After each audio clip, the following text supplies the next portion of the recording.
2012 will go down in my history as one of the most memorable years of my career. The 2012 TNA Wrestler of the Year is Jeff Hardy.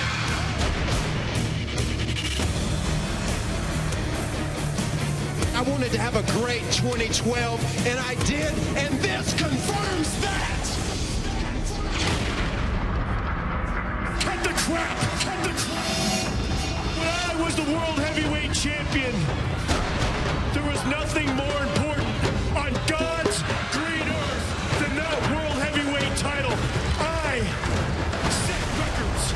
I made history because I became the longest reigning World Heavyweight Champion in the history of this entire company. I am the it factor of professional wrestling. Everybody knows, not only was I the longest reigning X Division champion, I averaged over 4 stars per pay-per-view match, and this year was total non-stop Aries. At Genesis, 2012 Superstar of the Year, Jeff Hardy versus Austin Aries versus Bobby Roode. I'm taking you both on for the World Championship. Year of the Enigma.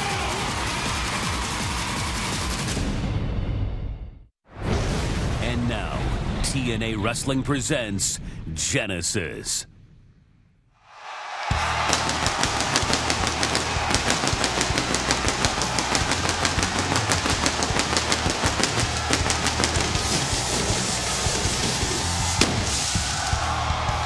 Welcome inside an absolutely ruckus Impact Zone as TNA Wrestling presents the first ever pay-per-view of 2013.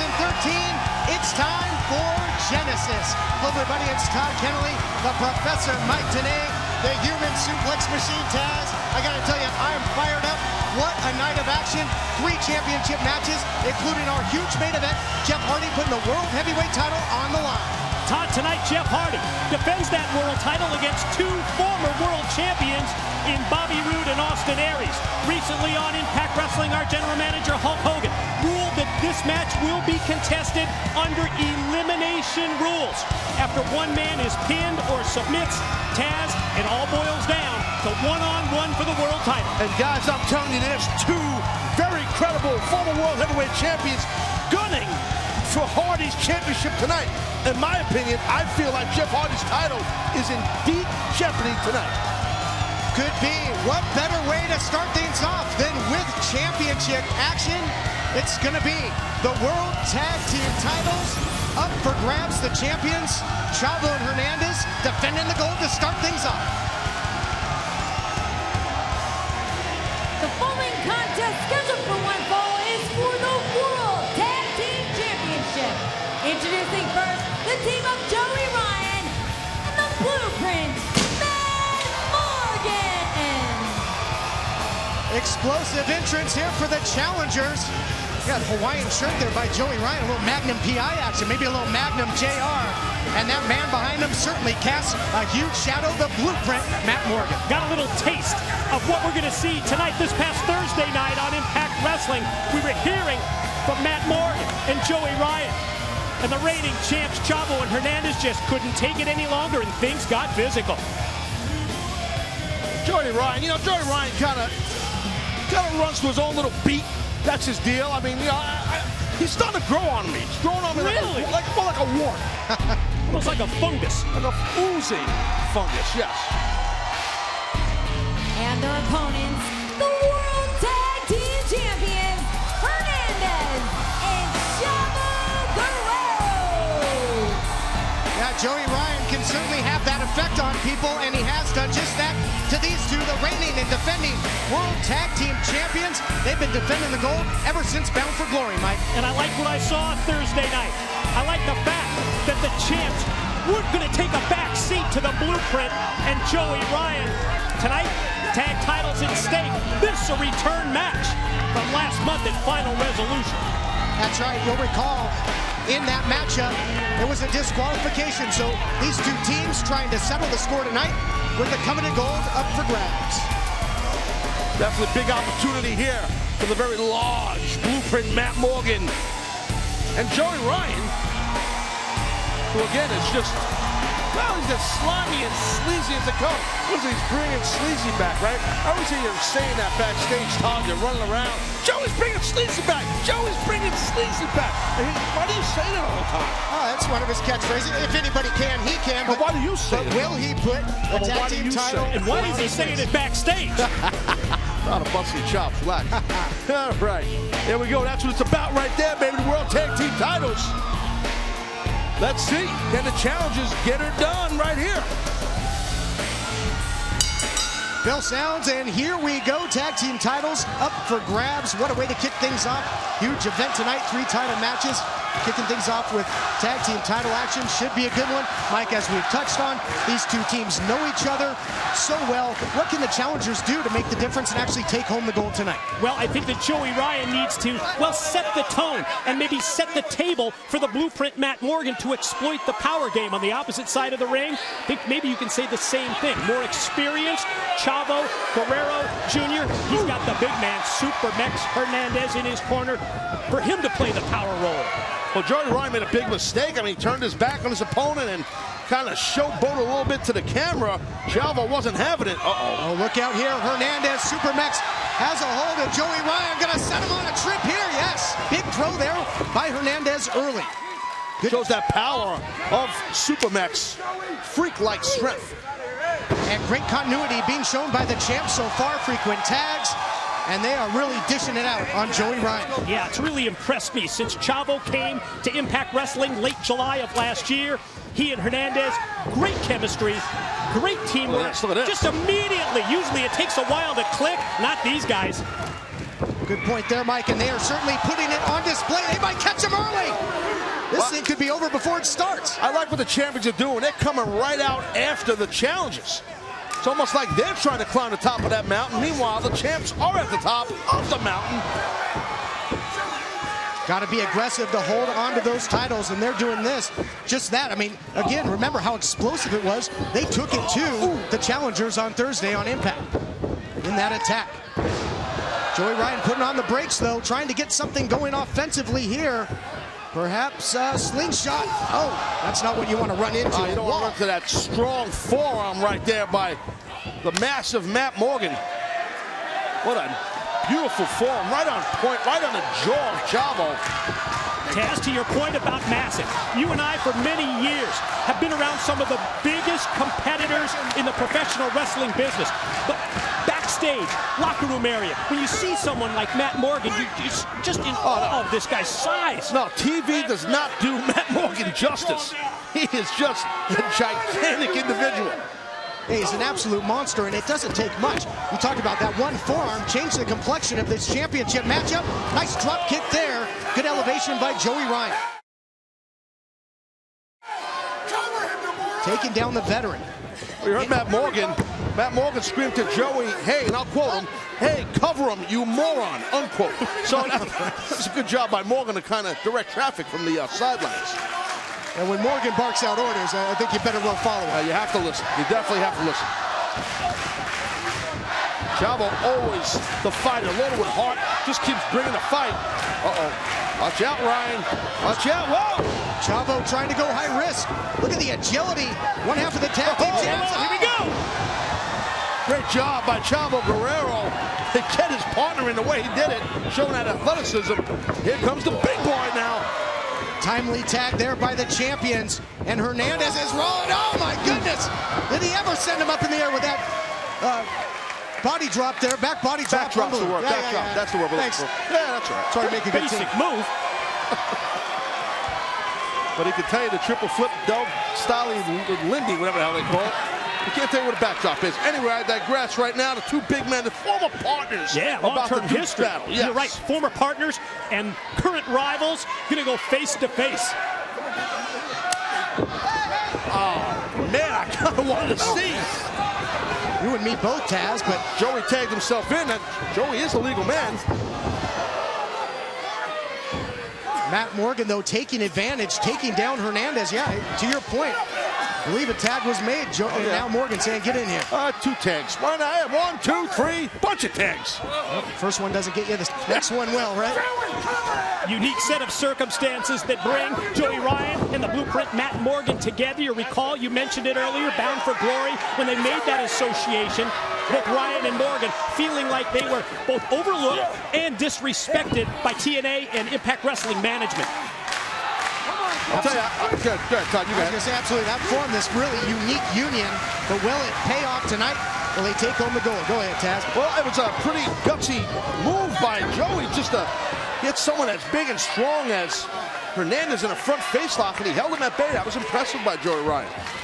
And kicked the wheels out from under him, went low with the drop kick, and took the big man off his vertical base yet again, and opening him up for the big man. Yeah, that's what we wanted to see here, the 2 former partners and all the issues as we were stating it's just between these 2 guys.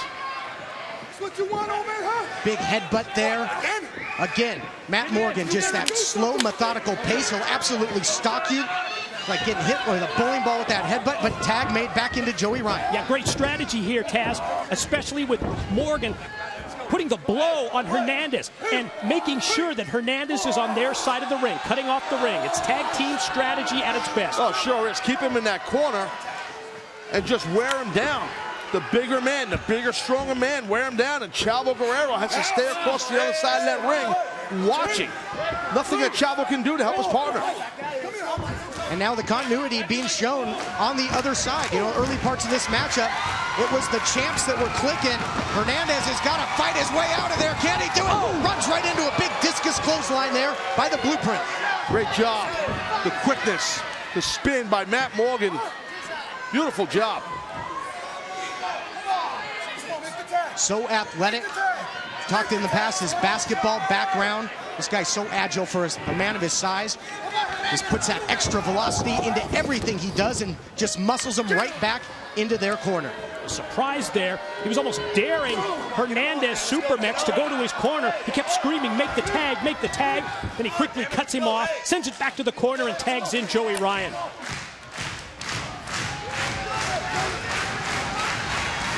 You can hear the crowd reaction here in the impact zone, urging Hernandez to fight his way out of the corner, but he's absolutely getting mauled, and now Morgan tags himself in. Yeah, unbeknownst to Supermex, Hernandez had no clue. Oh! That's one hell of a nasty surprise, isn't it? You're not kidding, right? You got Joey Ryan's on you. Next thing you know, you look up, and you're looking way up, and there's Matt Morgan.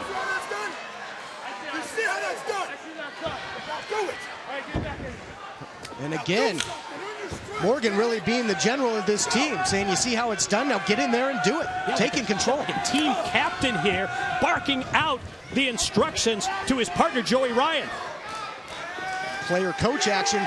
Joey Ryan now trying to measure him. Ooh! Nice counter by Hernandez. Desperation there. And he's got to find a way to get to Chavo. Can he make the tag? Oh, Chavo sitting on ready. Chavo Guerrero, World Tag Team Champion in TNA, WCW, WWE, and he's got the tag. There he comes. Oh, wait a second. Official, I don't know if he saw the tag, and look at Joey Ryan. Heads up move. Question it or not, drags Hernandez back towards their corner, and they continue the double team tactics.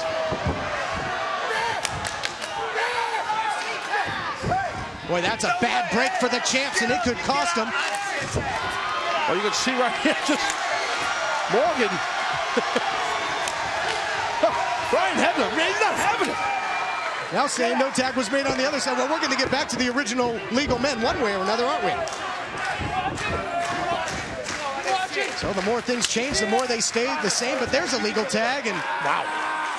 In comes the Blueprint yet again. Yeah, just with ease over the top rope comes Matt Morgan in. And guys, I've been so impressed. It's been domination for several minutes. The challenger's completely in control of this match.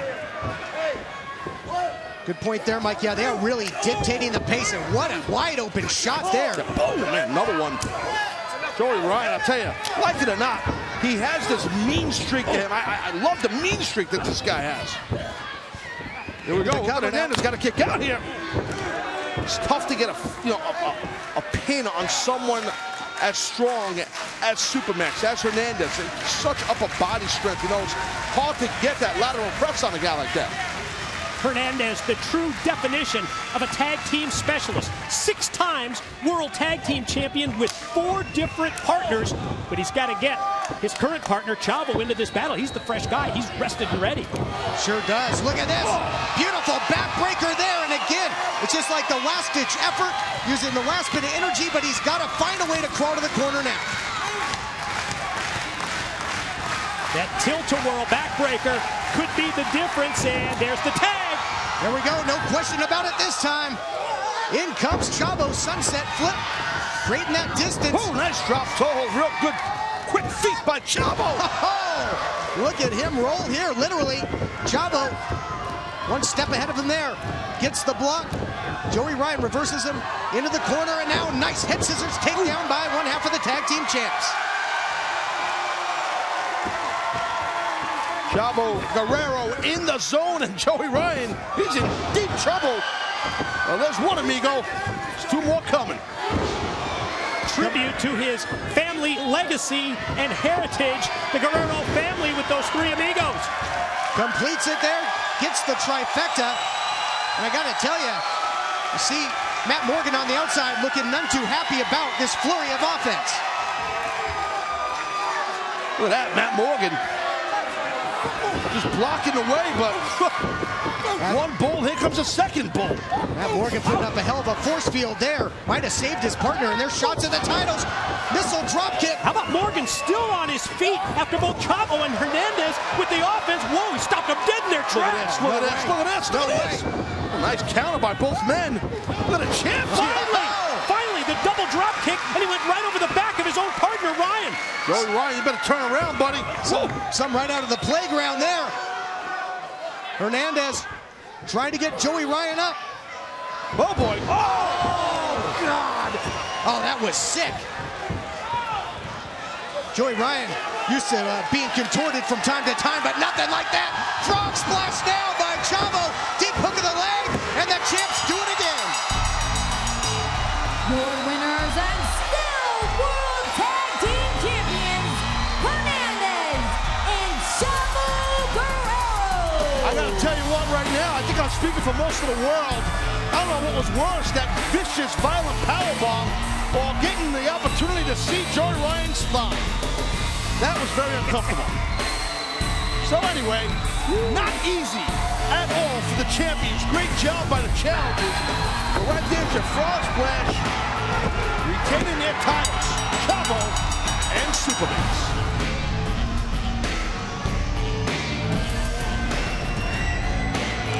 Matt Morgan just no compassion at all. Sneering while he looks at his partner. Just a look of disdain, standing by in the back. Here's JB. Thank you very much, guys. We are off and rolling tonight here at Genesis. Yet to come, the return of the Icon Sting as he goes one-on-one with Doc from Aces and Eights. And the World Heavyweight title match, Jeff Hardy takes on Bobby Roode and Austin Aries.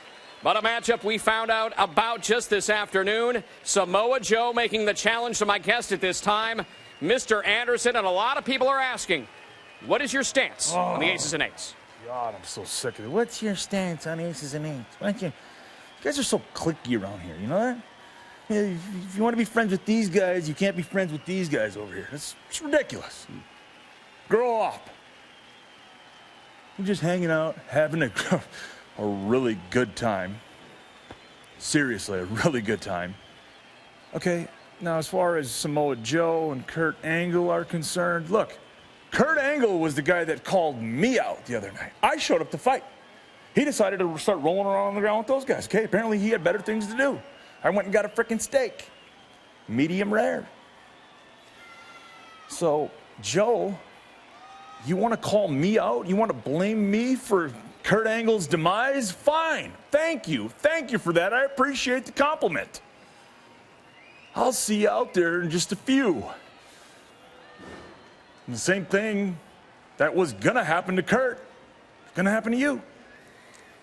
Just stay tuned.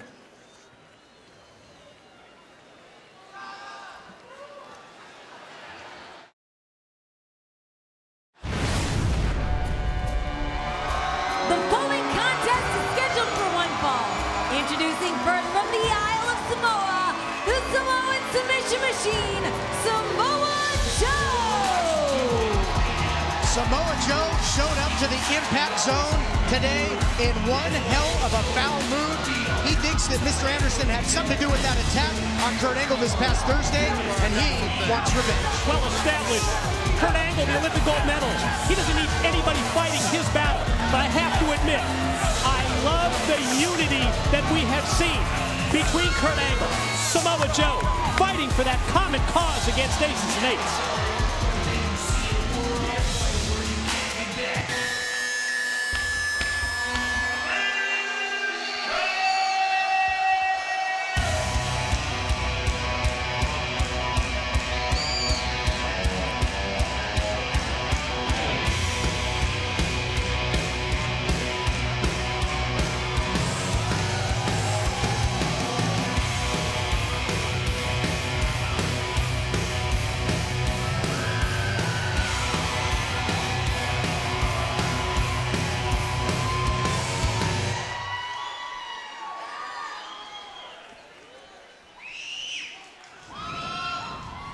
Ladies and gentlemen, this guy right here hails from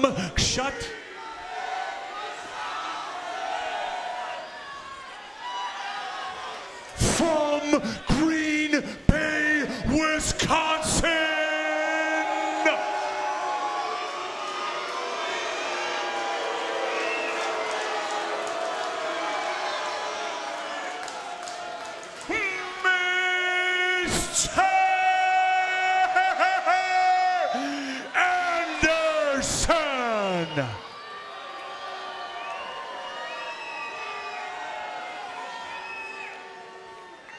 Anderson. Something tells me Mr. Anderson not too happy with how the Green Bay Packers fared last night in San Francisco. Well, I kind of picked the winner of that game, but you did. I don't want to brag. Yeah. Kind of 3-0 right now. Big stack of cash. No, not really. Little stack of cash? That'd be the announcer from Vegas. Well, Anderson better be careful here. He might get run over just like the Packer defense. He's in there with the Samoan submission machine.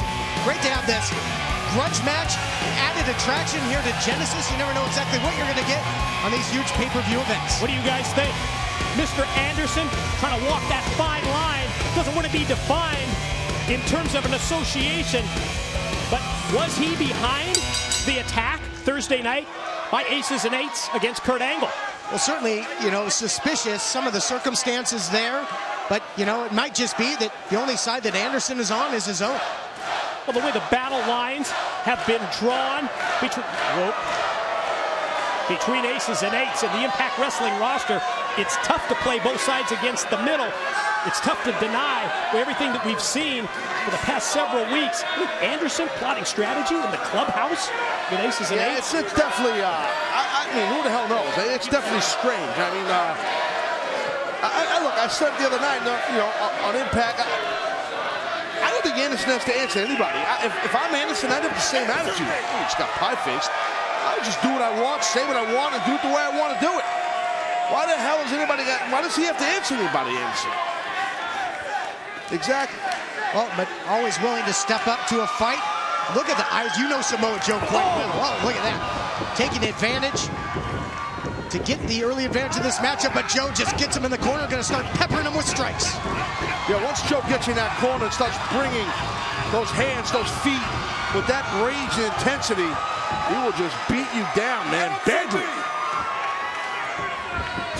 Don't want to be Joe's opponent when he's got a grudge, he's got a gripe against you. Oh, and he rocked him with that jab. You saw the legs went rubbery there of Anderson.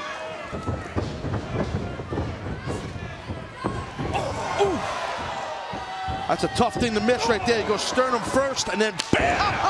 Get your face kicked in. Oh, man, that was nasty. Joe, the quickness, the agility of someone the size of Samoa Joe, just amazing to watch him in action. Joe going upstairs with that jumping enziguri, just echoing off the walls of the Impact Zone. So much impact every time he hits it. Anderson again looks rocked here so far, Taz. Joe has been all over it. Did you see that? Yeah, well, look, if you're getting someone like Joe, bring the fight to you the way he does, like I was saying, with that rage and that ferocity. Oh! And all these strikes. There's a round kick coming right there, right in the middle of your chest. Yeah, you watch the style of Samoa Joe as he goes airborne and drops the knee.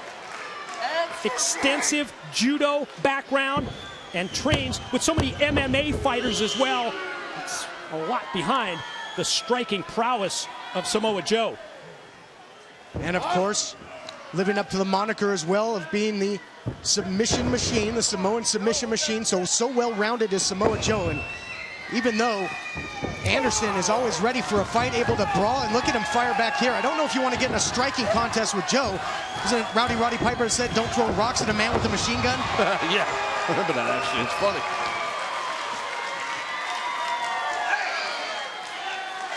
Anderson out to the outside, maybe a chance to regroup here, and boy, does he ever need it.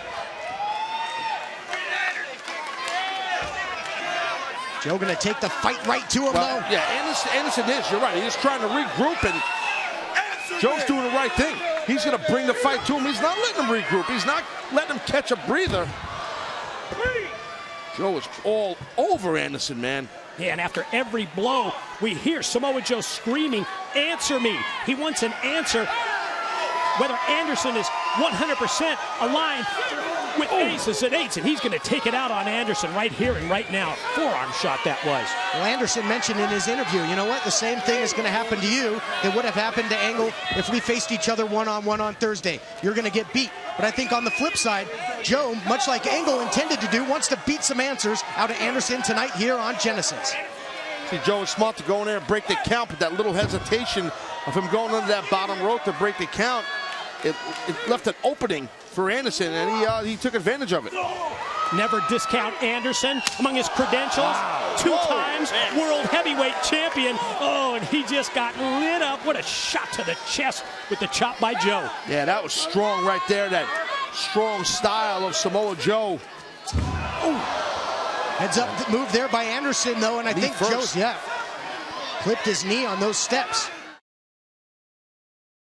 Yeah, even if you're wearing a knee pad, it doesn't matter because that's a steel step and all that force.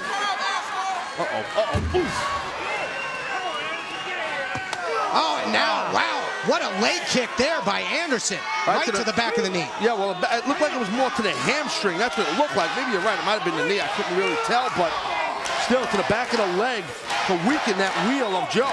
And at the same time, take away a major part of Joe's offense in terms of the strikes with the legs, with the knees, with the kicks. Anderson now follows up, nice clothesline, takes the big man down into the cover, count of 2. And Taz is a competitor. Yeah, you talked about taking the kicks away, Mike, but in throwing punches as well. How much torque comes from just being able to use your entire body to strike? Well, sure. I mean, you have to bring your hips. You have to bring, when you just throw a punch, you can't just throw a punch from your shoulder. You got to bring your whole body into it. You got to step into it. You got to use your hip, which brings the power. That's something I just think Joe does so well. Even if you notice when he did those elbows, he stepped into every elbow. Right there, got caught with a neck breaker, though. Into the cover now, looking for the win after the swinging neck breaker. Another high-impact move by Anderson, who is taking control of this matchup. It was impressive. The quick moves by Anderson, just how fluid he was in getting to the neck breaker. Very few men can stand toe-to-toe with Samoa Joe, and Anderson going downstairs again. Joe turning the tables, though, going back to the strikes. If it ain't broke, why fix it? Ooh! Those jabs, those quick stinging jabs, and back to the leg. Anderson, a veteran, smart, goes right back to where that injury was, or is, that he created. Clips the knee again. Anderson came in here with a game plan, and he is executing it perfectly right now.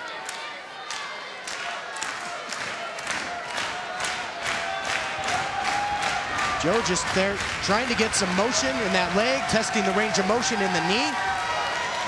Well, right now, look, if you are, Mr. Anderson, you're in the driver's seat here, you know that Joe's got an injury. You know it. You know it started with those steel steps, and now you can just exploit it even more. You can take your time. If you're Anderson, you want to take your time. But Joe is so resilient, you can't give him a second to breathe. He's trying to shrug off Anderson, create some distance. Oh, that leg was isolated, pinpoint drop kick right to the knee there. Have to give Anderson credit. You talked about the strategy. Great execution leads to the cover. And Joe might be hard-pressed even to use that lower body to really kick out of these pin attempts as well, Taz, at this point. Look at that force right there, you're right. You see the way the knee of Joe was just bent. That'll definitely tear apart a ligament in your knee. Look at this again. Oh, look at the force right there. Driving down on the inner quad of Joe. Just bent up the whole, whoa! Joe, though, propels him up and over. As we talked about, Anderson wasting a little bit too much time, and it cost him. Does Joe have enough left in that leg? He does! Big suicide dive forearm to the outside.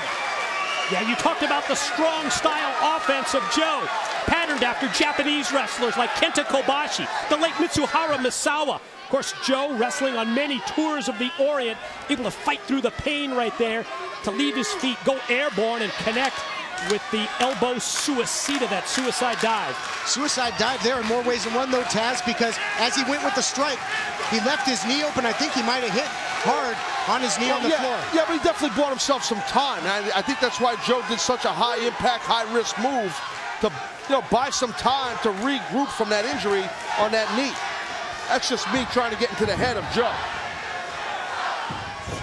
It's going to be interesting to see if Joe can keep that vertical base, going right back to the jabs. They have certainly been effective thus far. Oh, look at this. Inverted atomic drop.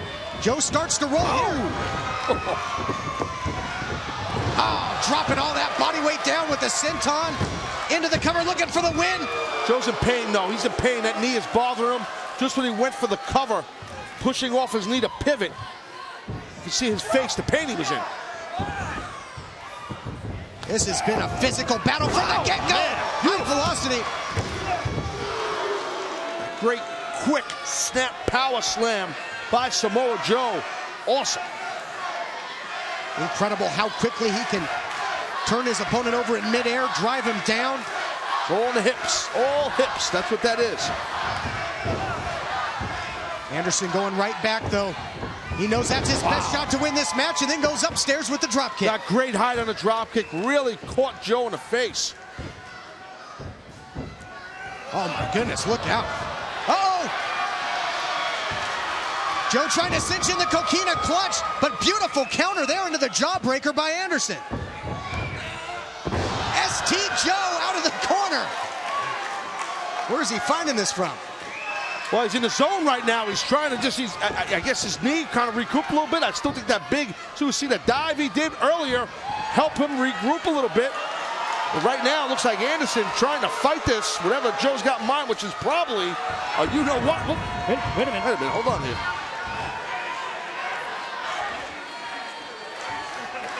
Well, that's that big, nasty member of Aces and Eights. Yeah, Joe distracted here. Could have had him. Mic check by Anderson off of the distraction from the Aces and Eights member. Oh, and Anderson gets it. Your winner, Mr. Anderson. Timing looks awfully suspicious to me. Well, you got to give an assist inadvertently to Aces and Eights. Came out wielding that ball-peen hammer. Distraction of Samoa Joe enables Anderson to hit the mic check and gain the win tonight at Genesis. Now you mentioned it, Taz, inadvertently, or was it? Let's take... Oh, JB is going to be standing by in the back. Big win there by Anderson. JB, take it away. Your feedback, especially with what just happened in the Mr. Anderson Samoa Joe match. Hashtag Genesis tonight. And we are reading everything backstage. Coming up, my guess at this time will have to get through one opponent in order to get a championship match against Rob Van Dam immediately following the matchup. Kenny King tonight set to do battle against Christian York. I've said it once, and I liked it so much that I'm going to say it again. Kenny King is a freight train. And the only thing that stops a freight train is Superman. And Superman ain't Jamaican, JB. You know what that means? That means Christian York has got no shot. Christian York, if I have to, I'll pull every one of those blonde dreads off of your dome tonight to get to my goal. Because it ain't about Christian York, man. It's about Kenny King and RVD. See, Rob, when I beat you cleanly in the middle of the ring at Impact, I realized something. And then the next week I asked you to be my tag team partner because I wanted to see if it was true. And you know what it was. I left you in the middle of that ring for Matt Morgan to kick your face off because I realized RVD's gone soft. It ain't the same Rob Van Dam that was kicking Sabu in the face 10 years ago. It ain't the same Rob Van Dam that damn near killed Jerry Lynn. He ain't the same dude at all. So tonight at Genesis, we're going to perform a little bit of natural selection. I'm going to step on Christian York's head, and then I'm going to out with the old, in with the new. I'm putting RVD's ass out to pasture. And then you're looking at the brand new emperor of the X Division. The following contest is scheduled for one fall. Introducing first from Culpeper, Virginia, Christian York. Getting set for the finals here of this X Division tournament. It is down to 2. Christian York got a victory over Kid Cash to advance to tonight.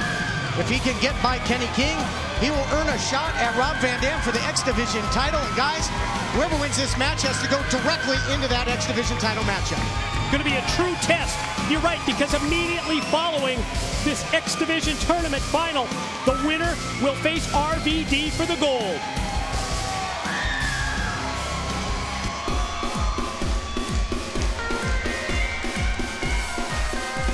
And his opponent from Las Vegas, Nevada, Kenny King.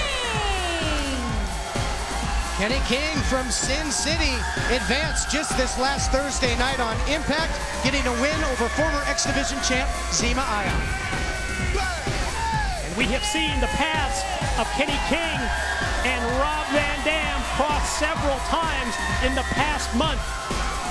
Suspicious activity by Kenny King. Remember, he scored the non-title win over RVD and then turned his back on Van Dam when the two were tag team partners. But first, Kenny King must beat Christian York to get the title shot.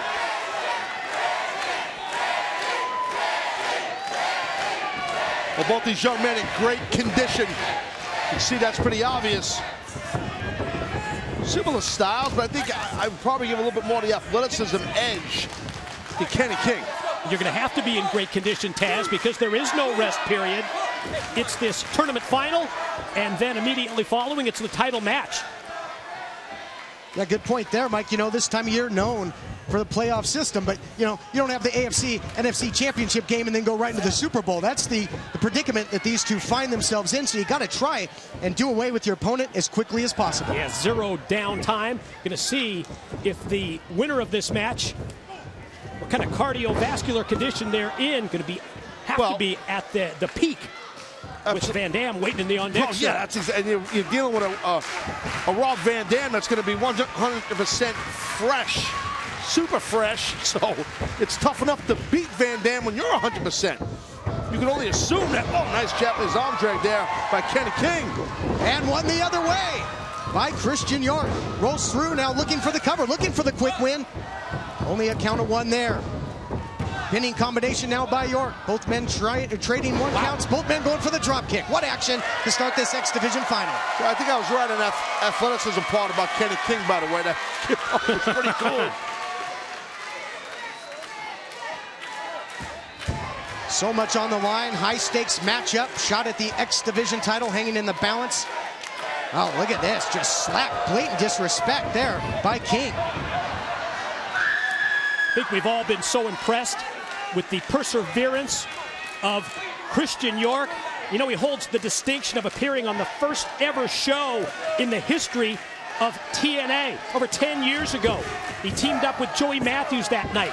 Career sort of got off track until he had the opportunity for gut check, and he cashed it in when the judges voted him a TNA contract.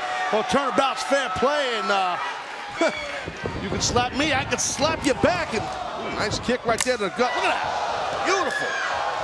Nice chops here by Christian York. Yeah, he looks so impressive in high-profile matches with Van Dam himself. with Bobby Roode and even the World Heavyweight Champion Jeff Hardy, but it was last week that he scored his first big victory. That had to be a big momentum boost for York. Yeah, you really think back to that open fight night when Christian York impressed so many people by calling out Jeff Hardy and then having that super competitive and entertaining match against the charismatic Enigma as York connects with the dropkick. Leg lariat there by York, and now look at that quick knee strike right into the cover. That's the key. If you could chain moves together, you know, just keep capitalizing on those moves and then get a quick pin. That's how you win matches sometimes. And I mean, I think tip of your cap to Christian York trying that. It didn't work. It was a valiant effort.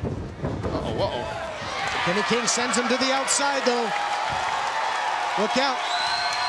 You're never safe anywhere around the ring here in these high-octane X Division matches. Oh, on his feet he landed. Oh my God. What a recovery. That was amazing. Amazing balance after the corkscrew attempt. Christian York, look out here. Uh-oh. Head scissors takedown. Wow.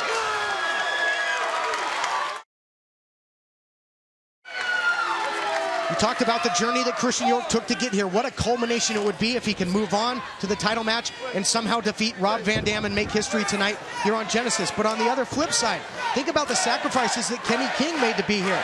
You know, giving up championship gold for this opportunity to be part of this roster, this opportunity to perhaps take home a championship tonight. Yeah, and both men have that chance to get that title shot against RVD. Great credentials for both. Out of the corner now, Christian York is maybe thinking tornado DDT, but nice counter there by King. Great counter, great timing on the counter. Yeah, one thing to think about it, the other to execute it. Kenny King had different thoughts, different ideas, and now he senses that the timing is right to put away York. Steel steps used as a weapon. We talked about it, Mike. Both of these guys have experience being in the ring one-on-one with the X Division champ Rob Van Dam. Here's the cover by King. But King has pay-per-view match experience against Van Dam. What kind of edge does that give him if he gets by York? Well, I think it's quite an edge, especially when he knows in the back of his mind that on Impact Wrestling recently he defeated Van Dam, even though he pinned him with his feet on the ropes. Got to be also something that plays into the head of RVD, you would presume. Absolutely, Rob Van Dam in the back. Got to be watching this one with a keen eye. Again, the X Division title matchup immediately following this X Division tournament final.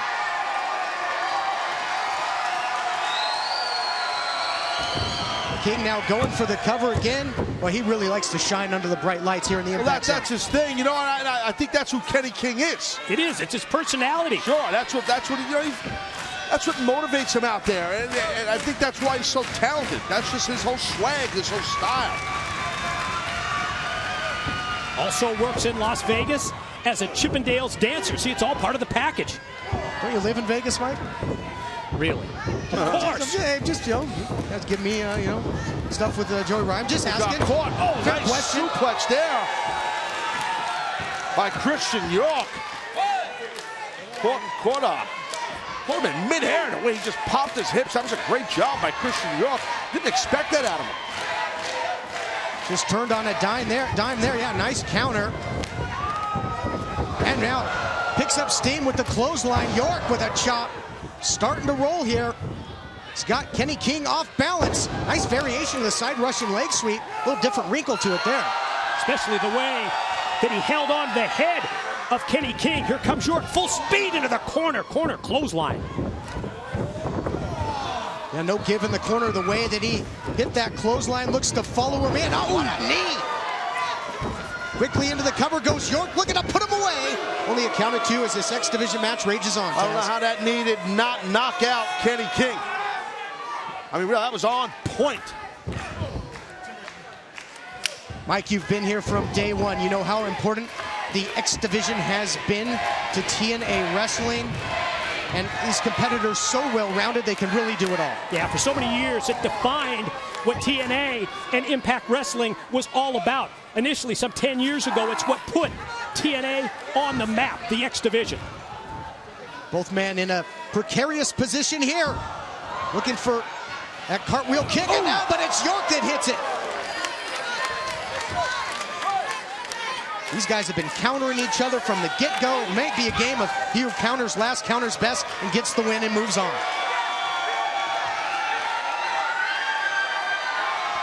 York going high risk again. Oh, that double stomp. That might be it right there. He might get it here, York. That's one of his signatures. Hook of the leg. Oh!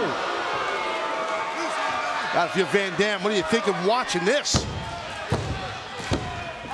Well, you're probably hoping, if you're RVD, that these two guys continue to beat the hell out of each other out here for as long as they can. York had him hooked, maybe thinking mood swing, but now rolls through to create distance, and a huge shot right to the side of the dome there at Kenny King. Wow, look at that jumping, spinning leg lariat by King. Oh, just trying to muscle him up. He did. Into a variation of the Uranagi, and another close call there. Back and forth seesaw action. What a match.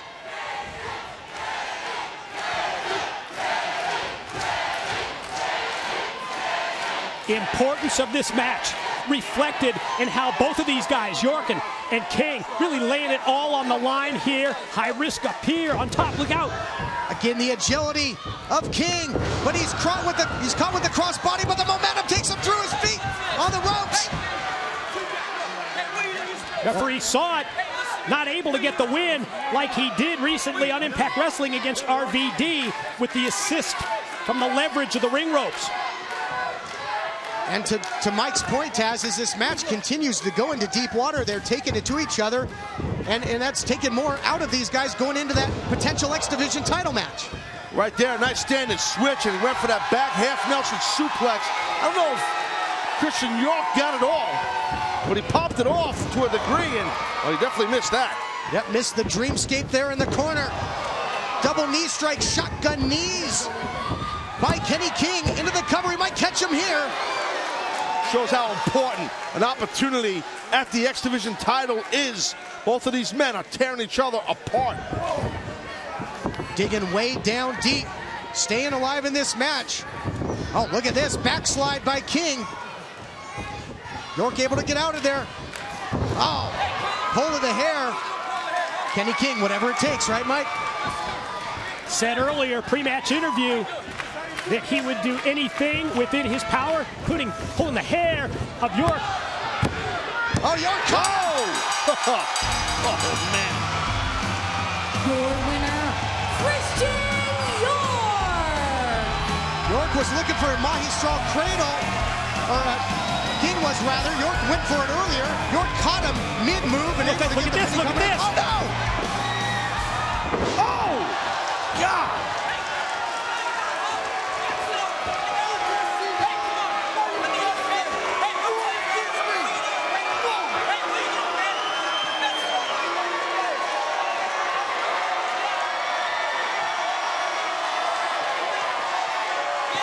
Kenny King calling for RVD, telling him to come down here.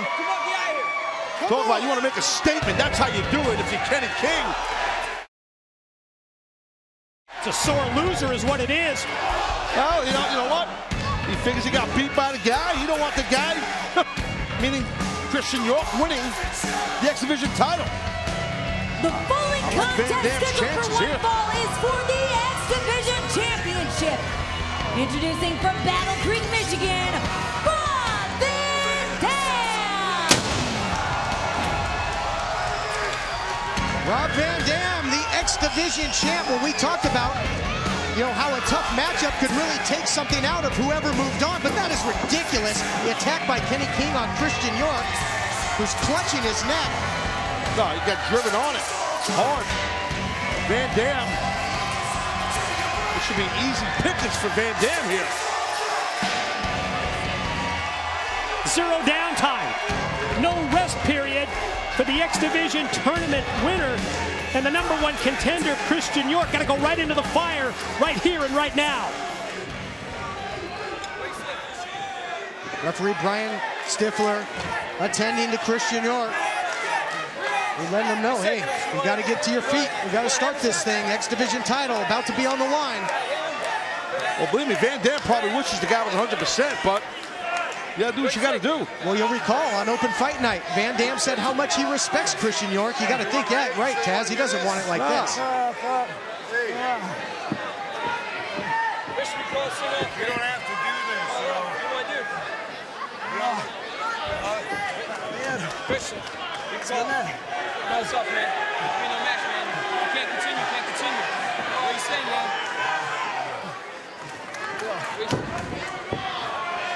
Christian York has a lot of pride. You know, he understands that. Oh! Wow. Now you leave Van Dam with no choice. Van Dam had said, you don't have to do this. Oh my gosh, what a shot. But put yourself in York's shoes. This is an opportunity, Mike, that's 16 years in the making. He does have a lot of pride. He wants to fight in this thing. Rolling Thunder by Van Dam. You're right. Regardless whether he's 100% or not, he gets the title shot. RVD the cover. York at the last split second able to get the shoulder up just before 3. The way that York hit, you got to think his arms could be completely numb with that shot, the way he landed on his head. I mean, you never know what's going on internally for sure. And now you get a submission hold like this that Van Dam is about to hook on Christian York. Man, look at this. Just hanging him out to dry here, punishing him with the surfboard.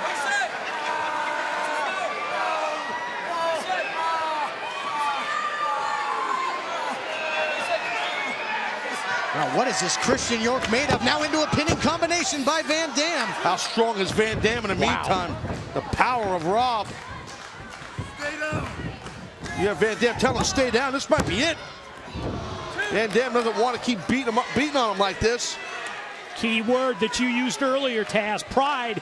Too much of it for Christian York to stay down.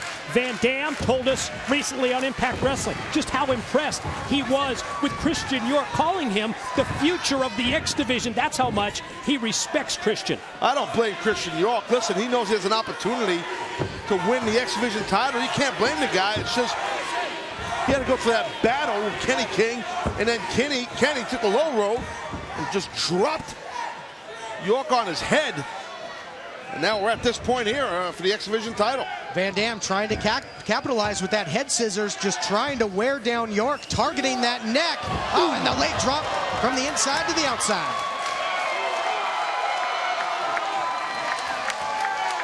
You can see Van Dam there making the sign of the title around the waist. He's got no choice as well. To him. He's gotta.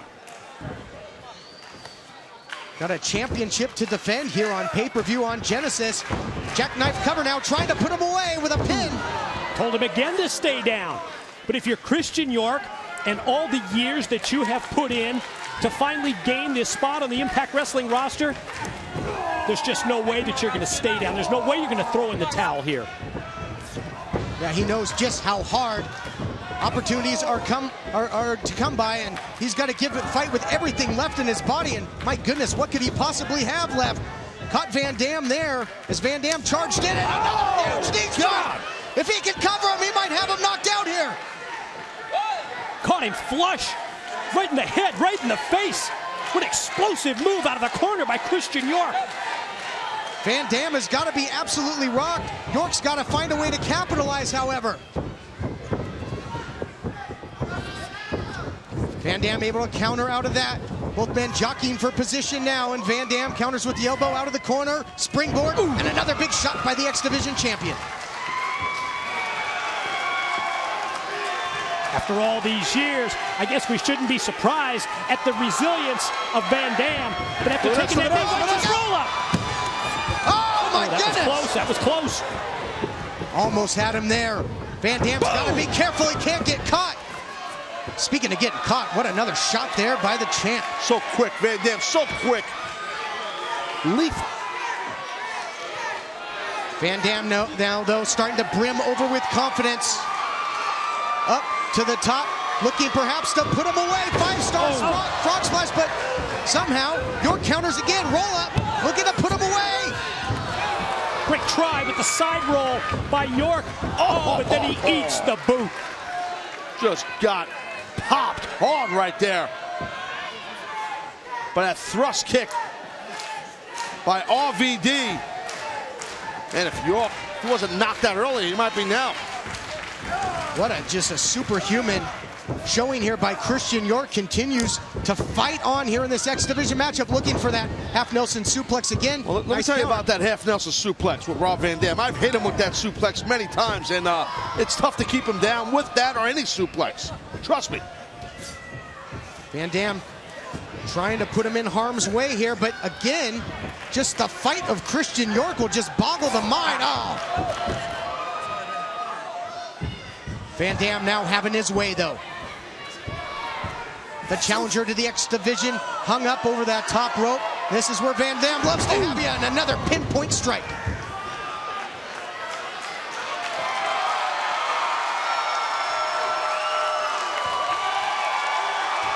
Caught him with the kick. Is that perhaps the window of opportunity that the X Division champ needs to put him down and keep him down? 5-star frog splash. This time he connects.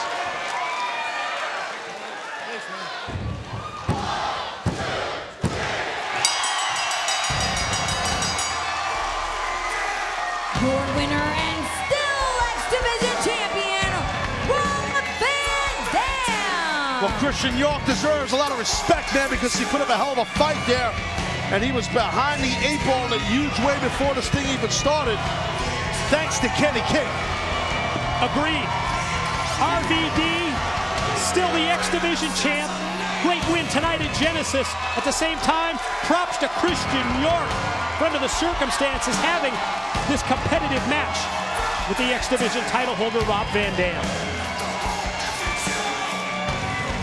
Christian York putting up one hell of a fight, given the circumstances.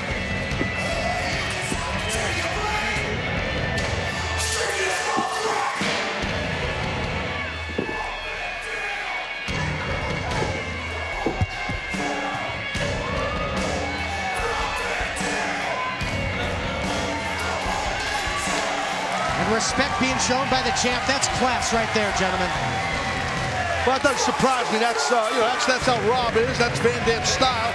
Well, I'll tell you what, let's take a look here at the action in this match, or actually beforehand, I should say, before the matchup. Let's take a look here. This is what happened with Kenny King and York, where just got caught. Kenny just got caught, got stuck on the mat, got pinned by Christian York. York was pissed off. He does this right here. Watch the head. Boom, right in the face and head. And now, the poor young man who got driven into the mat, Christian York, he's got to he's got to fight for the X Division title against Van Dam. Wow, I thought that was the difference maker. That blow out of the corner by Christian York. But then RVD able to go to his famous 5-star, and the difference maker was the frog splash off the top by the chin. One hell of an effort, one hell of a fight, and RVD keeps rolling as the X Division champion. What a victory there by RVD. Standing by in the back, here's JB. Some great X Division action as Genesis continues. We are reading your feedback tonight. Backstage, make sure and include the hashtag Genesis on everything you're posting. We are checking it all out backstage tonight. It's our very first pay-per-view event of 2013, and tonight the first official match. As a properly trained professional wrestler, Joseph Park, you are set to do battle tonight against Devon of the Aces and Eights. I'm sorry, JB. I was just reading some of the well wishes on Twitter for tonight, and there's one from you right there. Thanks, man. Wow, JB. This is the moment of truth, so to speak. I'd be lying if I didn't say there was a lot of butterflies down here right now, but you know what, JB? I'm ready. This reminds me of my first case that I ever tried, Carrick's v. Gates, the 8th Circuit District Court of Appeals, my closing argument. One of my shining moments, JB, but I digress because, JB, tonight I'm here to fight. Yeah, that's right, I'm here to fight, JB. What's your strategy for this fight? Strategy, JB? I don't mean to K-fab you now, JB, but that's an insider term, Jeremy. You wouldn't know what that means, but as far as my strategy, JB, my strategy is to use what I learned at Ohio Valley Wrestling and from Mr. Davis. You see, Jeremy, I know that I'm still a green hornet in this whole thing, but Ohio Valley Wrestling provided me with that solid foundation for which I can grow off of. And that foundation, I did purposely for one reason, And that's for you, Aces and Eights. And Devon, I mean, Jeremy, you saw what these people did to me. They held me hostage. No food, no water. Deprived me of my basic human rights. And tonight, I get my retribution. My first opportunity of being trained to take on Devon. And you know what, Jeremy? I stand before you tonight, not as an attorney, but as a wrestler, a trained professional wrestler, ready to do battle. You think I'm ready, don't you, JB? You look ready. Thanks, man. Wish me luck. Good luck. Tomorrow's superstars today, Ohio Valley Wrestling. You came to the right place because OVW has trained more wrestlers than any other company in this business. I don't want to see you parking your ass over here either. I don't want an apology. I want results. Drop to home. Can you possibly embarrass me anymore? Do you know why it hurts? Why? Because you're stupid. I've been training here at OVW for the past several weeks now, and I gotta tell you, I think I've pretty much set the bar on what a model athlete should be in professional wrestling today, without a doubt. He's dumber than a box of rocks. I mean, I'm picking up on stuff quick, I'm learning. Mr. Davis is kind of an intense trainer, but I'm learning all the basic ins and outs of this entire business. He was not doing his forms correctly, so I had one of my students to show him how I taught him, and unfortunately, his elbow clipped for whatever reason. Joseph snapped a little bit, and he snapped in a good way because I saw something in him that I had not seen in him the previous weeks, and I think that that is going to be the telltale sign. And I believe, you know, more so now than I did a few weeks ago, that there's really something in him. I'm impressed with Joseph. I'm back from wrestling camp. I want to be the first one to congratulate you, Joseph, on this short stint you just been in a wrestling school. I'm standing here tonight in front of you, not asking you, I'm begging you. I'm not standing here tonight as a lawyer, Hulk. I'm standing here right now as a wrestler. I did everything that you asked me to do. I went to wrestling camp. Heck, even the partners at Park have graciously stepped aside to allow me to handle my business, Hulk. And my business is right here at Impact Wrestling. And with those Aces and Eights hooligans.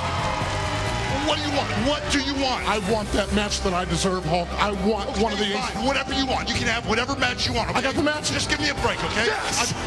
Yes! Joseph Park, ecstatic, to say the least. Yeah, General Manager Hulk Hogan seemed a little reluctant, but he gave Joseph Park what he wanted. Devon of Aces and Eights faces off with Joseph Park. The following contest is scheduled for one fall.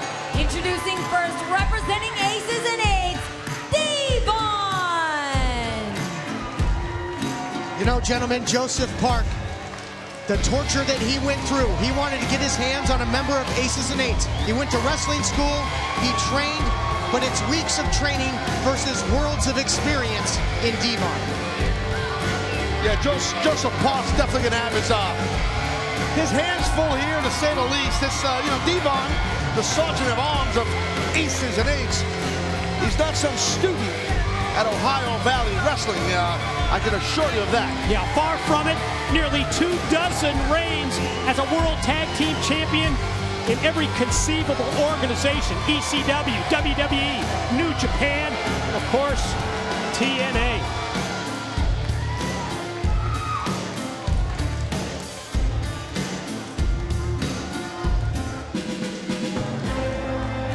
Well, here comes the Green Hornet. And his opponent from Chicago, Illinois, Joseph Park.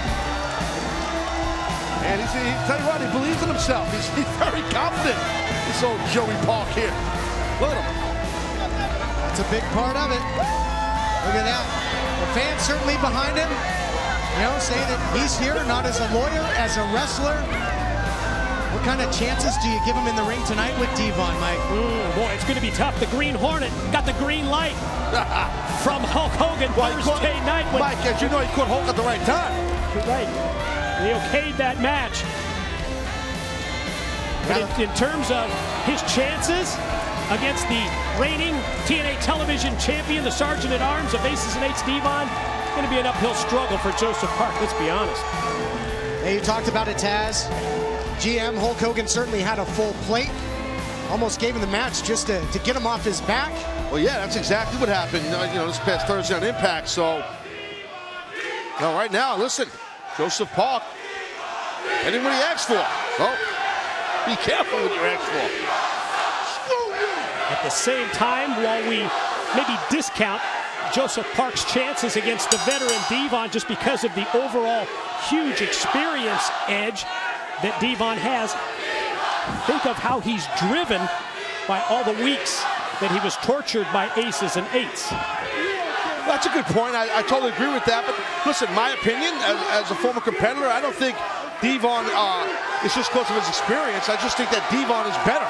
Okay, it's just he's a world traveler, a world-class athlete, world of success, and I just think the deck is stacked against Joseph Park, even though our live audience here in the Impact Zone, big time behind Joseph Park. And now you think you can wrestle? You're a big man, and you're a big man. Yeah, Park certainly has the crowd behind him, and if we've seen anything tonight, we've seen what the will to win can do. Look at what Christian York almost pulled off in the previous matchup. Can Joseph Park dig deep and find a way to make some magic in that ring here tonight and get some big-time revenge, pull off the huge upset?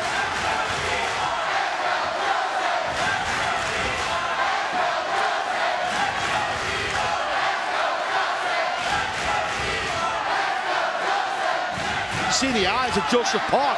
He's serious. Yeah, he's intense. It's all business for him right here. A lot more confidence in the eyes of Park than we've seen when he's been in the ring before prior to his training. We'll see if going through the paces at OVW will pay off here. Certainly won over Danny Davis, that's for sure. Except for that part when they call him Devon's a box of rocks. That was early in the training, wasn't it? Yeah, I was just joking. I'm trying to have a little fun. Shame on me. Tough love. It's like amateur wrestling. You're an amateur. You're a nobody. Devon just reading the riot act, getting in the head of Joseph Park. Part of the veteran's advantage also, isn't it? Sure, absolutely. Play those mind games, why not? Devon there saying, let's do it like an amateur, because that's what you are, an amateur. Slapping the back of Joseph Park's head. You can't miss it. Guy's got a head the size of a police horse.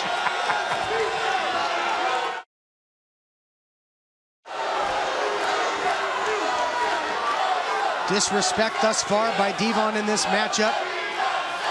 Talked about the confidence in the eyes of Park, but a whole lot of confidence in Devon as well. I don't know about confidence, but I sure see intensity. Collar and elbow tie-up. Devon now working over the arm into the hammerlock.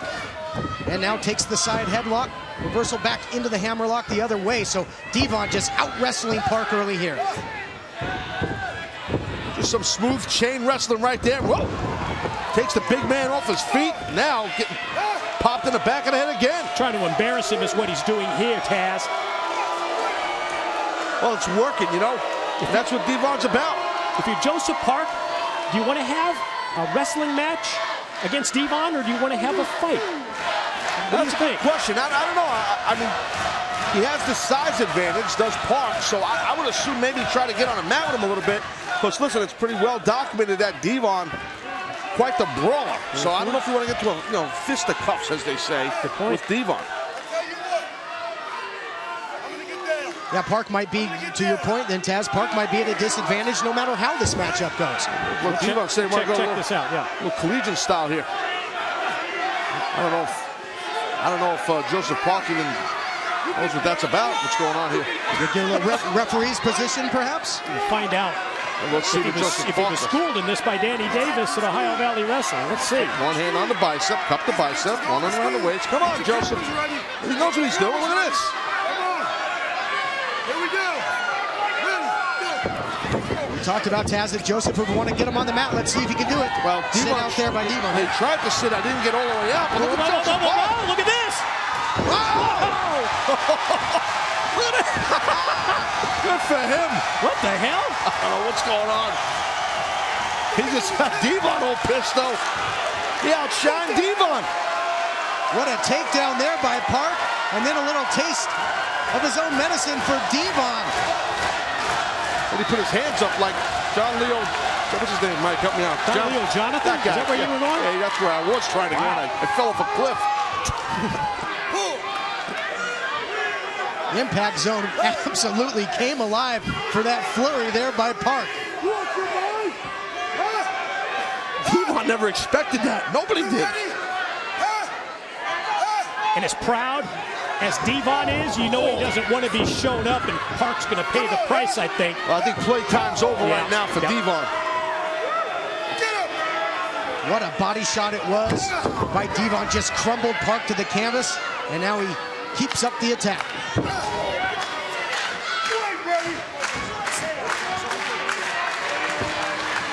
Again, the X factor in this one just might be the crowd here in the Impact Zone that erupts again. Whoa! Arm drag by Park.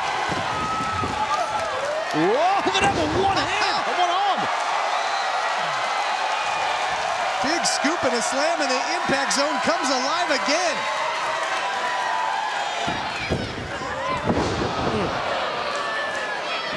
Taking too much time though. Park looking to follow it up with a splash, and Devon out of there and sends the big man to the outside. Your thoughts on what we've seen thus far out of Park, Taz?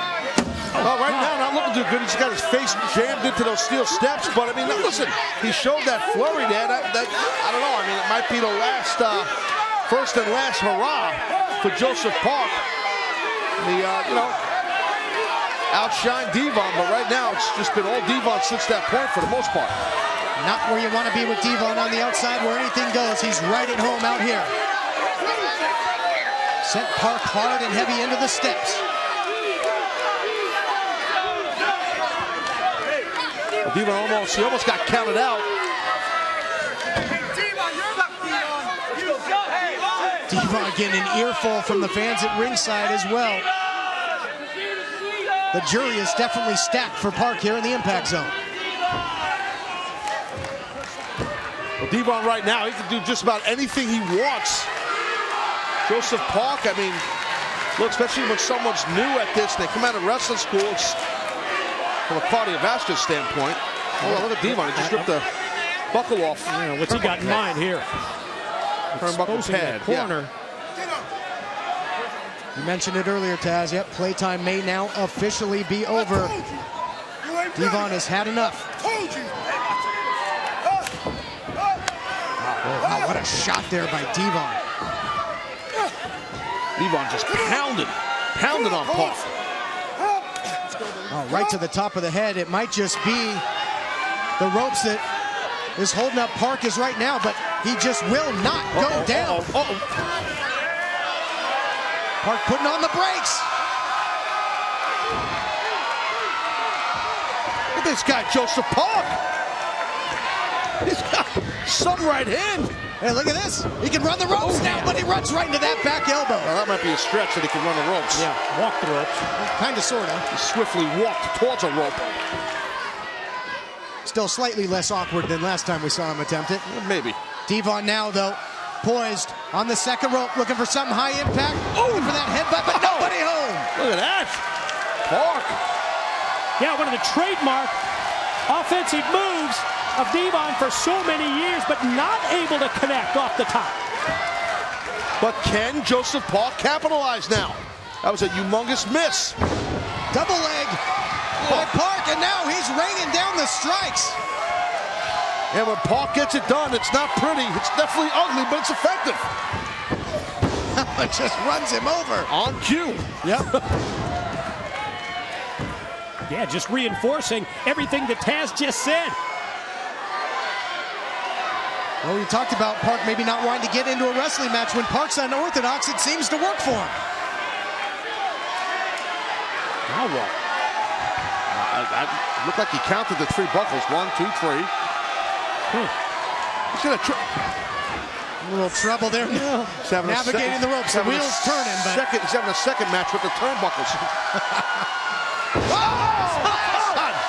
Oh, man, that was cover him! Got him! That body weight, he's gonna get him! Oh, Joseph Park. Damn impressive. Wow, what an upset that would have been. Finally found his way to the second rope, got the splash, and damn near found his way to a 3-count victory there over Devon. He's got to take advantage. Oh, that exposed buckle. That time Devon's plan landed hard, face first, really hard into that exposed turnbuckle. That's just basically a bunch of tape around metal and steel. That's what that pad is, that covers it. And Devon earlier in the match ripped the turnbuckle pad off. Sure did, and Joseph Park put the brakes on before, but couldn't that time.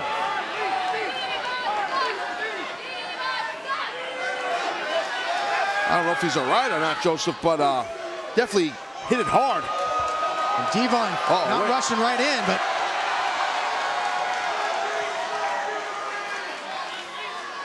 he's got some blood there coming out of the nose. And look at Park. It's like a transformation. It's a transformation here.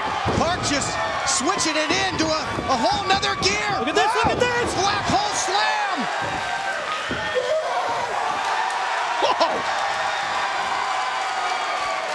Well, he said he was watching a lot of tapes at OVW, including those of his brother Abyss, and this offense looking very reminiscent. He's got him. Got to agree. Shades of his brother Abyss. Oh, went for the choke slam, but what happened? What the? Snap back to reality, perhaps. And a roll up now by Devon, pulling the. He steals it. Your winner, Devon! Wow, that little lapse right there by Joseph Park. I don't quite know what that was about, but Devon saw there was an opening. He exploited it and steals the victory. Sergeant of Arms of Aces and Eights gets the win.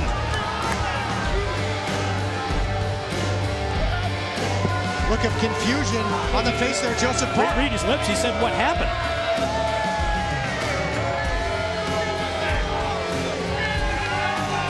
Park had hit that black hole slam. If he had connected with the choke slam, he might have gotten the win, Mike, but I'm not sure quite what happened to him.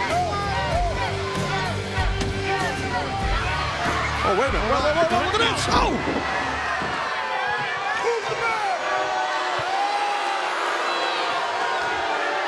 No call for that attack by Devon. Television champion wants to leave his mark on Joseph Park. The win wasn't enough, I guess. Bloodied him, gave him his last rites there, but my gosh, Park was a handful in this matchup. Devon victorious. Standing by in the back, here's JB. Well, certainly Joseph Park unsuccessful in his first professional wrestling matchup. Later on tonight, it will be for the World Heavyweight Championship. Jeff Hardy versus Bobby Roode versus my guest at this time, Austin Aries, set to do battle tonight, the first heavyweight championship bout of 2013. You know, it's kind of funny. Joseph Park unsuccessful in his first professional wrestling match. And tonight, Jeff Hardy will be unsuccessful in what's going to be his last professional wrestling match. Because you see, Bobby Roode and myself have agreed on one thing. And that's tonight, we're going to destroy Jeff Hardy and take him out of the picture. Because we both know that we deserve to be the World Heavyweight Champion far more than Jeff Hardy ever has. So we're going to get rid of Jeff Hardy, our common problem, and then me and Bobby Roode can truly find out who is the most dominant World Heavyweight Champion in TNA wrestling. Me and Bobby Roode will find out who is the greatest professional wrestler. But you see, I already know the answer to that question, JB, and so do you. So do these morons out there. So does everybody else.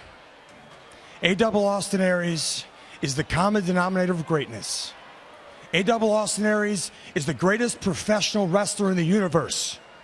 And tonight, I walk out, once again, the TNA World Heavyweight Champion.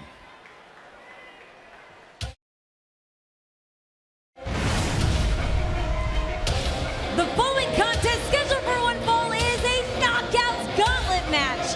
Introducing first from Toronto, Canada, Gail Kim. Well, tonight at Genesis, all about fighting for championships, and in this case, getting yourself in line for a title shot, a huge Knockouts Gauntlet match. Take us through the stipulations here, Mike. Yeah, winner of this match will go on to get the title shot against the reigning champion, Tara. We're going to see the Knockouts compete one-on-one against each other. Once there is a pin, once there is a submission, loser leaves, winner stays, next competitor hits the ring. So it's about longevity, that's what you're saying. Survival. And her opponent from Houston, Texas, Miss Tessmacher. I would assume if you're dealing with knockouts, longevity is the key. I'm just saying. Gotta have that endurance. Nice takedown by Tessmacher, and it's been well documented as these two start off this Knockouts Gauntlet match. They've had some heated competition as of late. Here's the jackknife cover attempt by Tessmacher. Gail Kim really has a beef that Tessmacher dethroned her and took her down in that longest Knockouts title reign in history. Yeah, stopped the longest reign as the knockout champion did. Miss Tessmacher, and Gail Kim has gone out of her way to go public with just how upset she is. Watch this right here. Victory roll. Taz, to your point about longevity, these two, the luck of the draw is certainly not in their favor. No, you don't want to be the first one out of the box in a a gauntlet match. That's for sure. That's never a good thing. Uh-oh. Hold on. Out of there, though, and Gail Kim answers with the kick. For a second, I was going to say, did you mention box? But all right. What if she has propane in that bottom there to make it move like that? Hold on a second here. Propane? Yeah, I'm talking about Miss Tessmacher. I know who you were talking about. No, I'm big into like engines. I know a lot about engines and stuff. Propane makes the engine pump and percolate. There you go. That's what I'm saying. So much like we saw earlier in the match with Kenny King and Christian York, it would pay dividends to make quick work of your opponent here. Yeah, Gail Kim, she just kind of likes to show off a little bit. I was talking with Gail earlier today. We had a long cup of coffee, some espresso together. Yeah, I saw that. It's a good conversation, you know. Nothing about wrestling. But right now, Brooke Tessmacher really one step ahead right there. But who knows what Gail could have had in mind.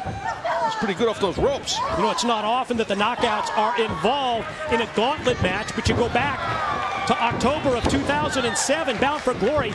The first knockout champion was crowned in a gauntlet match that was won by Gail Kim. She's got the experience.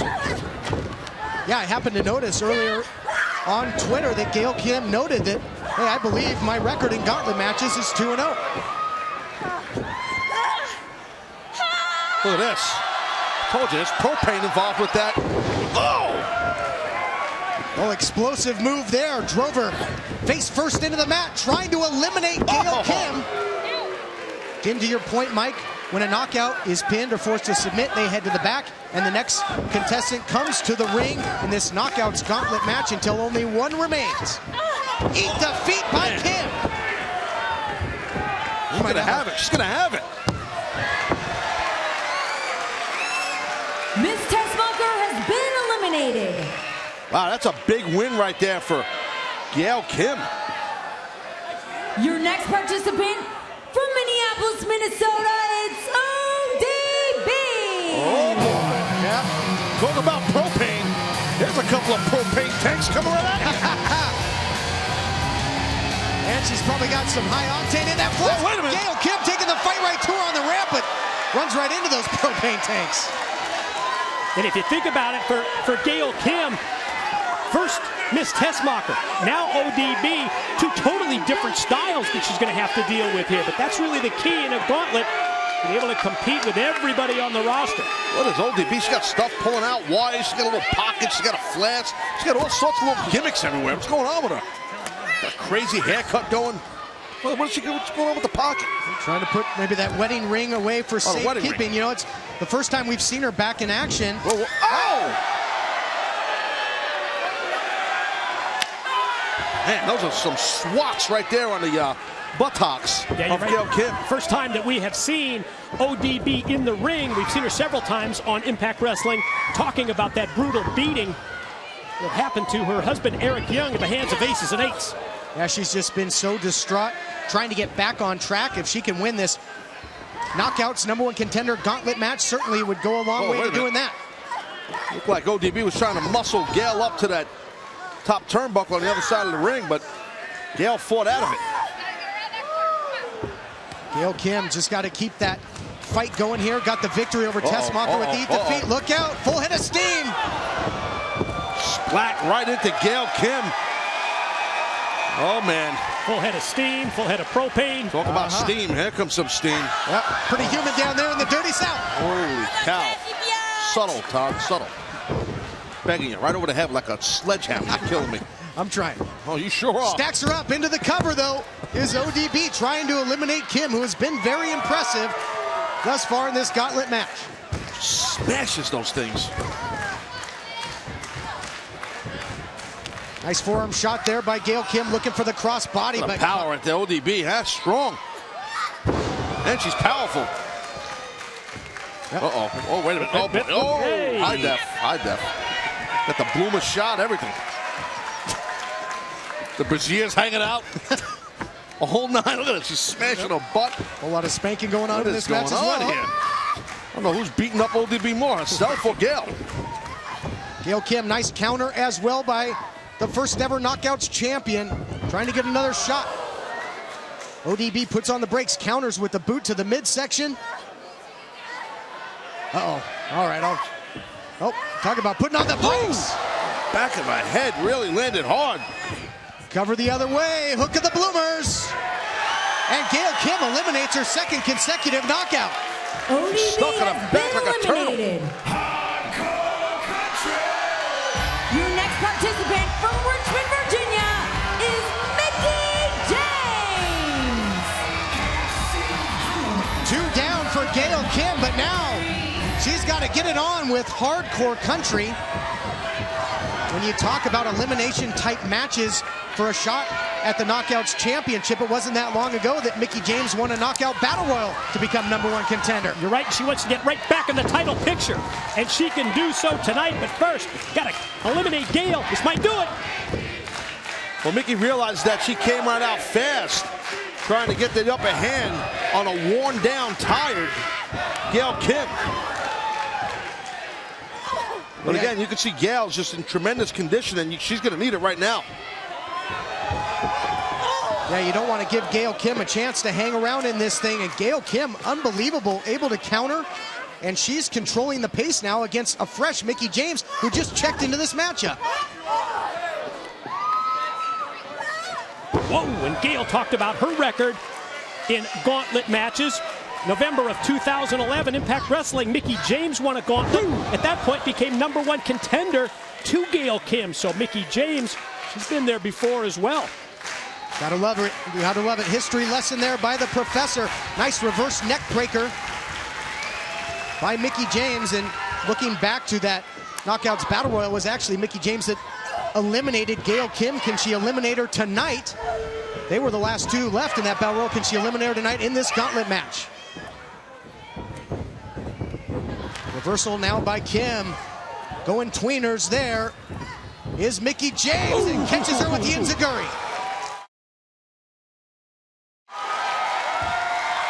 Well, I'll tell you what, if I'm Mickie, I want to go for a cover right away here. Mickie might have been able to get the victory. Should have went for that cover, but she has something else in mind.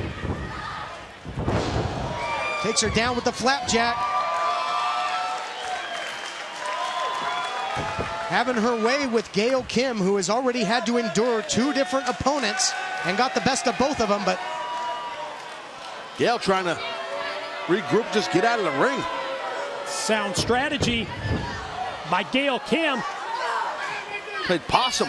Right there, Gail's playing possum. Ooh! Snapped her down with the head scissors. Nice counter there. Yeah, Mickie originally went for the baseball drop kick, countered by Gail Kim, but then head scissors by Mickie James, sending her back in, looking to put her away.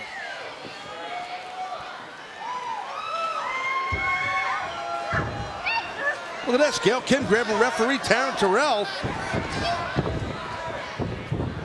Just trying to nullify any momentum. Oh, look at this cover, though. And now the other way by Kim, and she scores another elimination. I don't know, I'll tell you, I think Mickey's hand might have been under that rope. Mickie James has been eliminated. I think our lovely referee, Taryn Terrell, might have missed the Your next participant from the Big Apple, Velvet Sky. Well, here comes the lovely Velvet Sky. And Gail Kim got the victory on Mickie by grabbing those tights, as we saw. But I still think that hand, was under that rope. It don't matter right now. Velvet and Gail. How about Gail hiding out on the far side of the ring, circling around. Oh, the attack from behind. Fifth and final competitor in this knockout gauntlet is Velvet Sky. Great performance so far by Gail Kim, being able to outlast the competition, even though the wins may be a little questionable. Unbelievable. Wow. Imagine if she runs the table here. And well, right now, smart with Gail Kim not going out. She smashed Velvet into those steps. Now she gets an opportunity to regroup. She's showboating and whatnot, but I'm telling you, that's what Gail is doing. She's getting a win right here.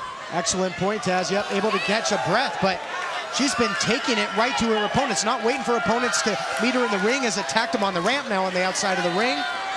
Now you see Velvet Sky makes herself way back in the ring with a lovely catsuit on, by the way. Lovely. Whoa, whoa, whoa, whoa. What? Very disrespectful type of cover there.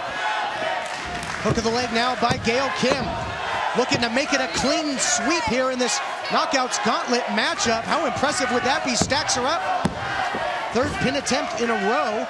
And amazingly, the first person to enter this matchup is still in control and has the advantage. Yeah, already impressive.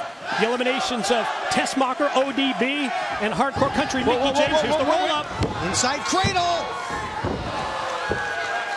Exactly, inside cradle. You never want to say small package during a knockouts match. Look at Mickie. I'm sorry, Mickie. How am I doing? Where am I at? I'm looking at these hot girls. I'm like confused who's who. But Velvet Sky trying to string something together. She's going to get caught here, guys. Trying to steal another one. Not this time. Referee Taryn Terrell catches Gail Kim with a hand in the cookie jar, per se. Yeah, not so fast, my friend. Exactly. I wish I had a cookie jar to look like one of these two. Distraction there, though, as Gail was beefing with the referee. Look out, in your face! By Velvet Sky. Look at the leg.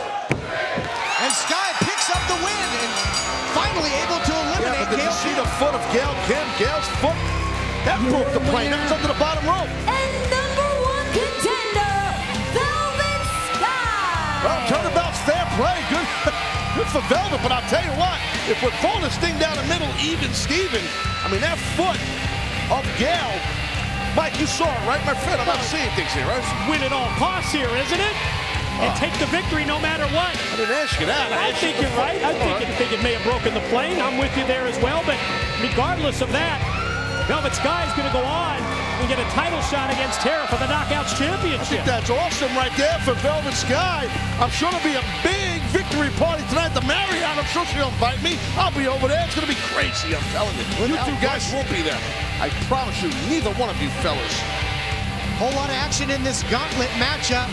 We're going to rewind it and take a look back at the eliminations. Oh, yeah, there were several. I mean, you go Gail Kim comes right out here with Tessmacher. You see the feet right there. She grabs the victory. That was the first one, meaning, yeah, I mean, I thought she made a match here in ODB. Kind of back and forth type deal, but grabbing the tights and whatnot, big time, grabbing the camouflage bloomers of ODB. And then Mickie James just really tore into Gail Kim here, Mike. Hardcore Country Mickie James looked like she had the win, but then the momentum rolling through, and again, Gail Kim the shortcut. And then finally, it went down to Velvet Sky. This is our opportunity to take a look at the pin. Let's watch the foot of Gail Kim. Here's the count. How could you miss it? How could you miss it? In between 2 and 3, she broke the play. You're right. I'm working with 2 blind play-by-play guys. How am I doing? Don't matter. Velvet wins. #1 contender. I'm going to the party. It's going to be great. Big victory there. JB once again standing by in the back. Well, congratulations are certainly in order to Velvet Sky, the new #1 contender for the Knockouts Championship. And as we found out this afternoon via Dixie Carter's Twitter, Hulk Hogan tonight has made the matchup between James Storm and my guest at this time, a match where the winner will receive a World Heavyweight title bout on January 24th's Impact. Isn't this nice, Jerome? Isn't it nice to finally have some high-class interviewees? I mean, if this interview was with the cow pie, he'd come out here with his drawl and he'd say, Christopher Daniels, I'm going to treat you like a possum in a rain gutter. I'm going to kick the tires right off your monster truck. And he'd have a ridiculous hat on his head.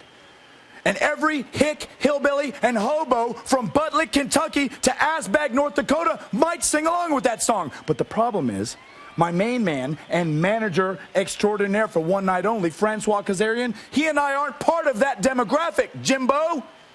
See, we're much more higher class. We're world travelers, we're pillars of society, and we're an inspiration to children everywhere, which is why Hulk Hogan has decided to give the winner of this match, namely me, a World Heavyweight title shot. So do you want to know what the game plan is, Jerome? I'm going to finish off this delicious, refreshing, low-calorie appletini. Then I'm going to walk down that ramp. I'm going to shake my glorious ass, and then I'm going to kick your horse-riding ass, Jimbo. And it won't be my luck that you should be sorry for. I'm sorry that you're not going to get another chance at the World Heavyweight Championship. But take heart, young man, because you do have permission to worship us now.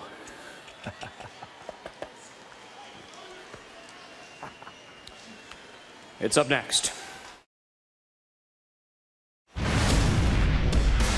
The following contest is scheduled for one fall. Introducing first, accompanied by Kazarian, Christopher Daniels. Now, I gotta tell you, I'm starting to really, they're throwing on me too, these 2 cats here. Daniels and Kazarian. They were talking to me earlier today. We had a little conversation. They both apologized for me that I was getting upset at them. I apologized to them. It's a regular love fest. They gave me an appletini, by the way. Aren't you a bandwagon jumper? I never had an appletini. They're actually pretty tasty. Very feminine, but they're very good. Exactly, Todd. Yeah, I know. No, I'm just letting you get it out there. God forbid you have a conversation with me. They would never do that. I was getting thirsty. I like a beverage. I heard. Oh, yeah. Multiple. It's been known to happen. Oh, I've heard. Sorry about your damn luck.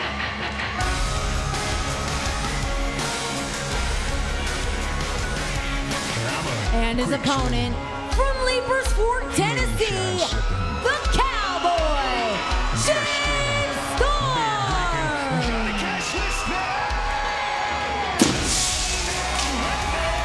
Cowboy James Storm making his way to the ring. Velvet Sky earning a title shot at the Knockouts title tonight. How about the stipulations, the stakes put on this match by GM Hulk Hogan? Yeah, the importance of this match made public, announced by our TNA president, Dixie Carter, on Twitter today, because the winner, be it Christopher Daniels or be it this man, the Cowboy James Storm, will get a shot at the World Heavyweight title coming up on Impact Wrestling on January the 24th. Big news.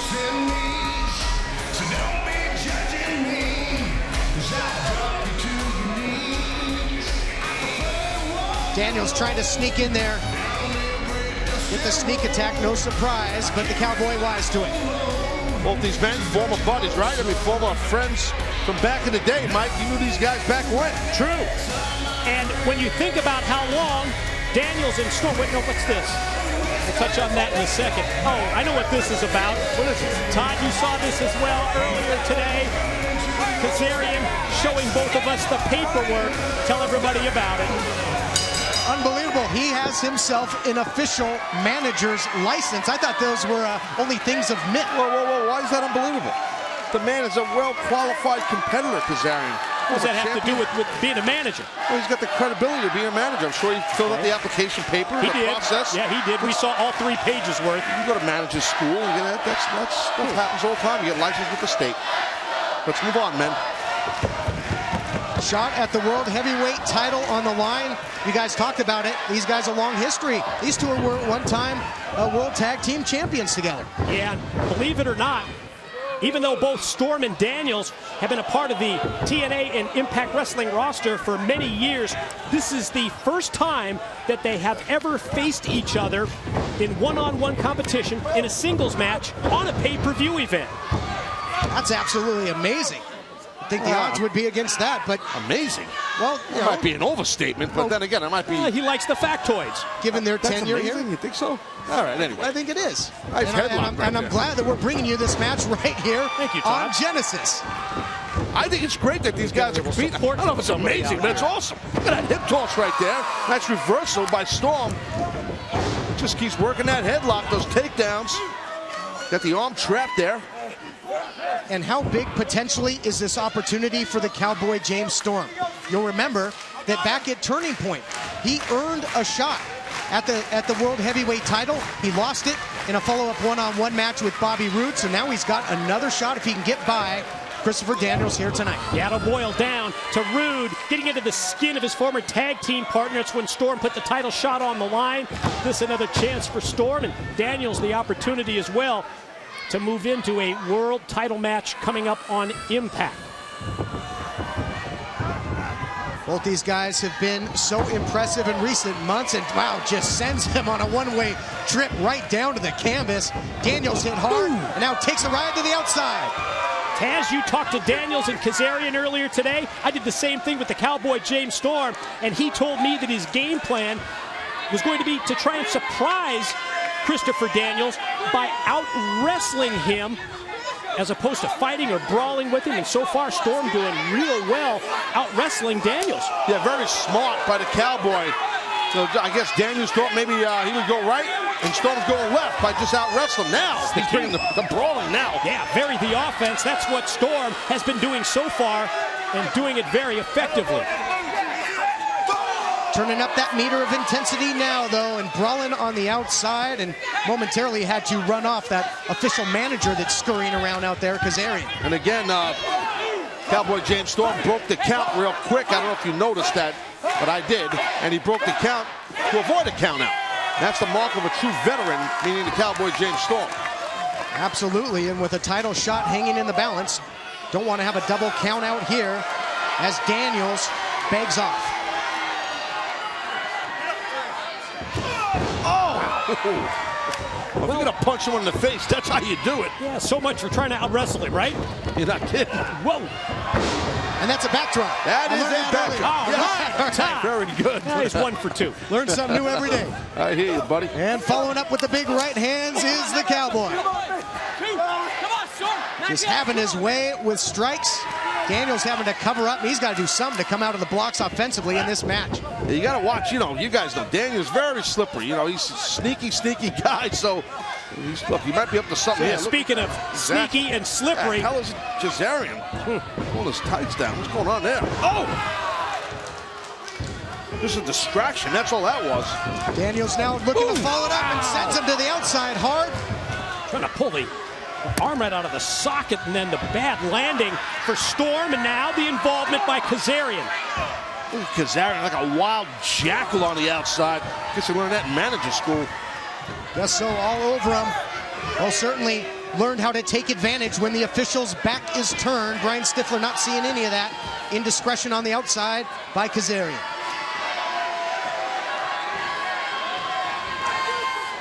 Daniels pretty proud of the actions of Bad Influence so far in this one. And really attacking the arm. Started by hanging up over that top rope, then the shot to the outside, and now staying right on top of it. Yeah, the hammer lock. There goes Storm again. This time shoulder first.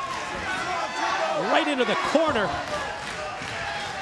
That's Daniels. He's going to mock, have fun, joke around, getting people's heads. That's his deal. We talked about how Storm varied the offense at the top of this match, trying to out-wrestle Daniels. I think most people that would go into a match against James Storm, they would work on the lower body, on the legs of Storm in an effort to try and neutralize the last call super kick, but Daniels, a little bit different tact, working on the arm of the Cowboy. Yeah, good point, Mike. I agree with you. I would think that you would go after that leg, but if you're going to work on an arm, you do it the way that Daniels is doing it. Complete control of that limb. Top wrist lock, a lot of leverage here, and now using that knee to take him down. And moments ago, how about that salute there by the self-proclaimed ring general? Again, just Daniels in control. And you got to be careful if you Storm not to put that other shoulder down, you'll be pinned. And that's what the referee is checking on. Trying to fight his way out of it is the Cowboy, though. With the kicks, trying to get back to his feet. And going right back to the right hands. It's what brought him to the dance. So lethal with those kicks is Storm, and he can catch you in a hurry. Daniels going right to the eyes and right back to the arm. That was perfect. Look at that. That's a strong running shoulder block. And you see that Storm was trying to just create some momentum. Hold on. And Daniels just shut him down. Daniels sure has been riding high with confidence ever since putting AJ Styles away. That one final time, that battle at Final Resolution. And he's really been rolling ever since. Yeah, can you imagine a win tonight by Daniels over James Storm? Sort of takes him to that next level because the world title shot hangs in the balance here. And whether you like Daniels or whether you're like Taz, who calls him sneaky, shady, slippery, and I know you're trying to kiss up to him as of late. It's a new year. I'm trying to get along with everybody. You know how I am. Oh, yeah. Look at this. Standing on the arm now. You can't deny the in-ring ability of Daniels as he pinpoints again the focus of the offense. Got to give the devil his due, right? Wow. Oh, man. Good way to get a tap-out victory here. Yep. Variation of the crossface. Kind of like a neck vice, too. Really torquing the neck while he's got that arm trap back, just stretching out the Cowboy. Got the head quarter Nelson when he had it, quarter Nelson, while he had the arm barred. That'll wear you down. That does not have to be on that hold that long to weigh you down. Yeah, Taz, you know better than anybody about attacking the upper body, the neck region, covered now by Daniels yet again.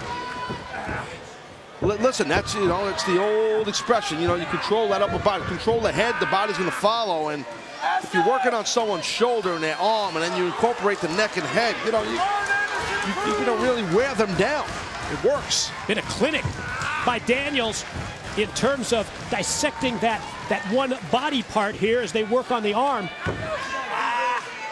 So Daniels got a nice wide base as he has that arm bar on. It's a high arm bar where he has the figure four in his hands up by the collarbone and the upper part of the shoulder of Storm. And although we often see Daniels go high risk as well, we've seen recently Cowboy James Storm can hit that last call out of absolutely anywhere if you have distance. And I think maybe that's perhaps why Daniels is keeping him so close, trying to neutralize him here, this one-on-one matchup. Big right hands, creating some distance now, though. Daniels locks him right back up. That's what Storm really needs. Get that separation from Daniels. Oh! Side Russian leg sweep, nicely executed there. And nice block of the clothesline first. He kicked the arm out of the way, meaning Storm, and then Storm grabbed that Russian, to your point, Todd, and nailed it. Great one-on-one action. So much on the line here. You talked about it, Mike, the winner to get a World Heavyweight title shot on the January 24th edition of Impact Wrestling. Both men going punch for punch here. I don't know if you want to find yourself in a slugfest with the barroom brawler. Yeah, you're right. No doubt. I agree with that. Doing some major gunslinging here. Great back and forth matchup. Oh! What a knee strike. Neck breaker combination there, and Daniels doing his part on the outside as a manager. Kazarian, rather. Oh, yep. Back Thank you for clearing that up. Backdrop. Anyway, now you see Storm. Storm now to the tippy top rope. Oh, man. Long way down with that elbow drop. Couldn't put him away. Thanks, Taz. Yeah, that one's going to haunt me for a while. How about Daniels, though, kicking out of that high elbow there, guys, off the top. That was impressive by Christopher Daniels to kick out. Oh, maybe measuring him, but looks for the clothesline again. Daniels looking to roll him up. Going for the closing time, but a great counter and right back to the arm. And, man, he really wrenched it that time. Follows it up. Flying clothesline. Cover here. Near fall, count of 2. See what, the little nuances, like something Daniels does, that fast, high-impact flying clothesline, and how quick he goes for the cover. Didn't get the win, but that's the key. No wasted motion. We've talked before about the quick strike ability of James Storm when it comes to that closing time, double jawbreaker, the last call. So Daniels having to be that much quicker to be one step ahead of that. Absolutely. Uh-oh. Might be the eye of the storm coming. He's got him set up for this. Exactly what it is. Oh, it's getting cloudy. Been a long time since we saw that. Oh, I don't know. I thought he got it. Not a lot of... That was pretty close. Yeah, not a lot of light between the canvas and the referee's hand there. How about that? Stifler showing just how close it was to Storm, who questioned the 3 count. Both men digging really deep into their respective playbooks. The eye of the storm. Now a big kick there from the outside to the inside by the Cowboy. Well, call it a Tennessee slam there. Takes him down. This time, it's official. Place is closed for business. And he might be closing in on the victory here. We've been saying it since the outset. If Storm is able to connect with the last call. Here it comes. Counter again. Angel's wings by Daniels. He's got him. Daniels got it. Wow. Not yet. Man. Look, kick out of that. Look of absolute disbelief on the face of Daniels. Caught him flush with the Angel's wings and not able to put him away. Motions to the corner. From what we've seen over the years by Christopher Daniels, it means BME, and Storm saw it coming. Yep, not quite the best moonsault ever there. Adjusting the spine of Daniels. Closing time again. What a flurry by the Cowboy. Are you not kidding? A flurry. My man is just on fire here. Cowboy looking to send him out to pasture in this matchup with a World Heavyweight title shot on the line, and Kazarian, he eats the last call. Wait a minute. Let's steal it. Let's go. Your winner, Christopher Daniels. Yeah, slippery and slimy, Taz. These two boys better run out of here quick, because that was highway robbery, buddy. Oh, man. Well, whatever the application cost was for that official manager's license, I hope Daniels paid it, because it certainly paid off for him. Kazarian with the misdirection. Daniels gets the win. Let's take a look here. The very ending's right there. I mean, Kazarian tried to interject himself. He ate the last call, but then ref couldn't see. Feet on rope by Daniels, steals the win. That's why they're a bad influence on TNA and Impact Wrestling. And think about it, guys. Christopher Daniels now gets a world title shot January the 24th on Impact Wrestling. What an incredible opportunity there for Daniels upcoming.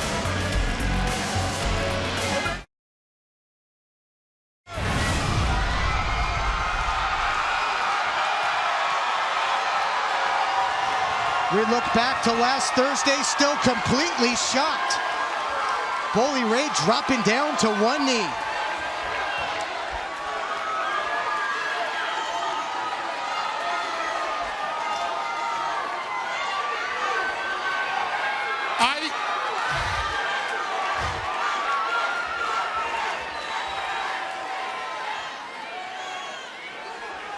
All I know is this. I love you. I know our entire relationship has played out in front of the entire world. I don't care. I want everybody to know how much I care for you, how much I love you, and I want you to marry me.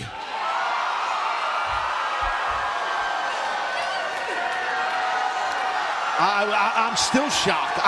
All the years I know Bully. Not only do I want you to marry me, but I want to do it right here next week in front of everybody.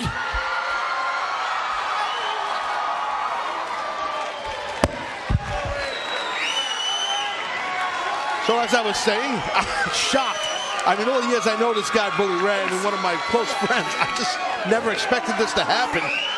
That may be the surprise, but established how you guys are so tight, going back, as you said, years and years, and yet you never saw it coming, and the reaction from our general manager, Hulk Hogan. Yeah, the dad of the bride-to-be, not a happy Hulkster. We got ourselves a little wedding this Thursday, live on Impact Wrestling. And here comes the happy couple.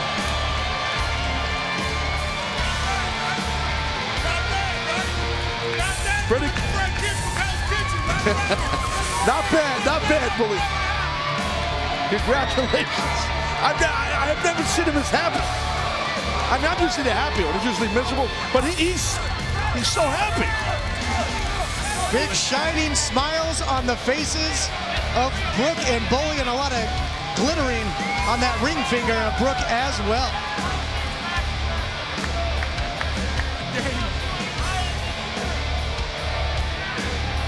A historic edition of Impact Wrestling is on deck. It's one you do not want to miss this Thursday night live.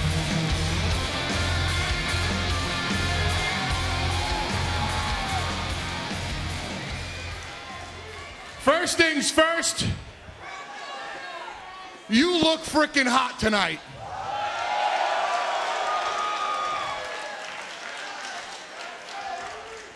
Do you know who we are?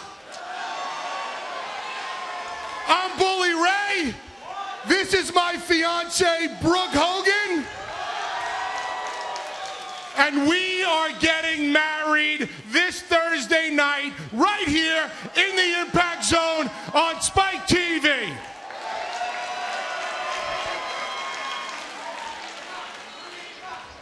So I said to Brooke earlier today, I said, who do you think that we should invite to the wedding? I said, there's so many people. We got to invite the Rolling Stones. You know, we got to invite Lady Gaga. You know, we got to invite, who else are we inviting? We're inviting everybody, but you... She just said that we should invite every single one of you in the Impact Zone. So here's what I'd like to do. Everybody know what this is? This is my fire-breathing Twitter machine. So what we're going to do is this. I want to see everybody. If you're going to come to the wedding this Thursday night, let's get you all on video right now and send it out to the world on Twitter. You guys coming to the wedding?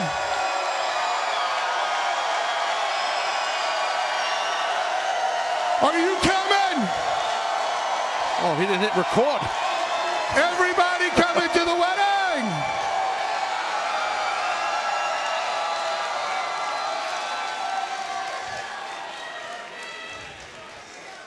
Awesome. Seriously. Like I said, I'm not much for this feelings crap and all this emotional stuff, but thank you for saying yes. You made me very happy. And thank you guys for having our back on this whole situation.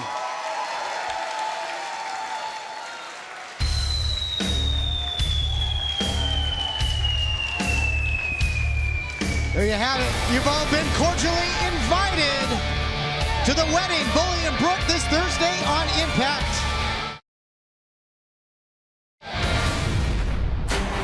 It's the return of the icon.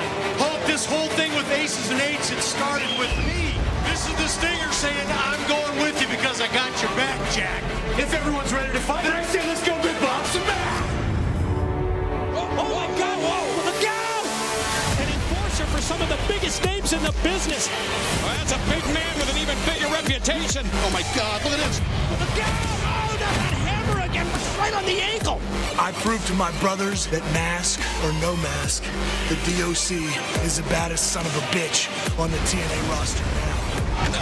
Someone get out here, stop this! Ball-peen hammer is not enough. Aces and eights, they coming to get you. Doc, coming for you. You first, Doc. And I'm putting an end, once and for all, to aces and eights. Here comes the Stinger. It's showtime. He promised that he was coming back to take care of aces and eights once and for all. Redemption, revenge on the mind of the Stinger. That's the one that Sting wants. What a powerful return to the icon Sting. And it's showtime. It's showtime. D.O.C. of Aces and Eights prepares to face the wrath of the icon Sting.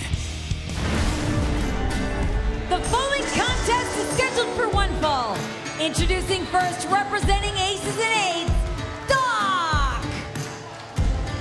Doc has been one hell of a hitman for the Aces and Eights, wielding that hammer with vicious results, and it all started with that brutal attack on the icon Sting.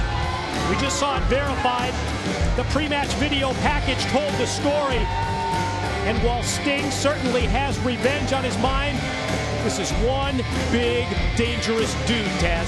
Well, you're right. Dangerous is the word. I mean, he's obviously humongous, but very dangerous, violent, no remorse. I mean, barbaric actions we've seen out of this man in the recent past with a ball-peen hammer.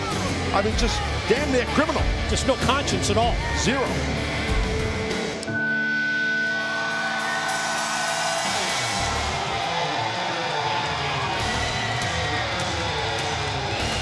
And his opponent, from Venice Beach, California, the icon, Sting! Impact Zone explodes for the pay-per-view return of the Hall of Famer, the icon Sting. Date we will never forget, 1-3-1-3. The promised return of Sting and how he delivered that night, as well as this past Thursday, and yeah, the fight is underway. This one's not going to be pretty. Sting targeted Doc, said, I'm coming for you first, and who could blame him? Sting just hell bent on revenge here tonight at Genesis.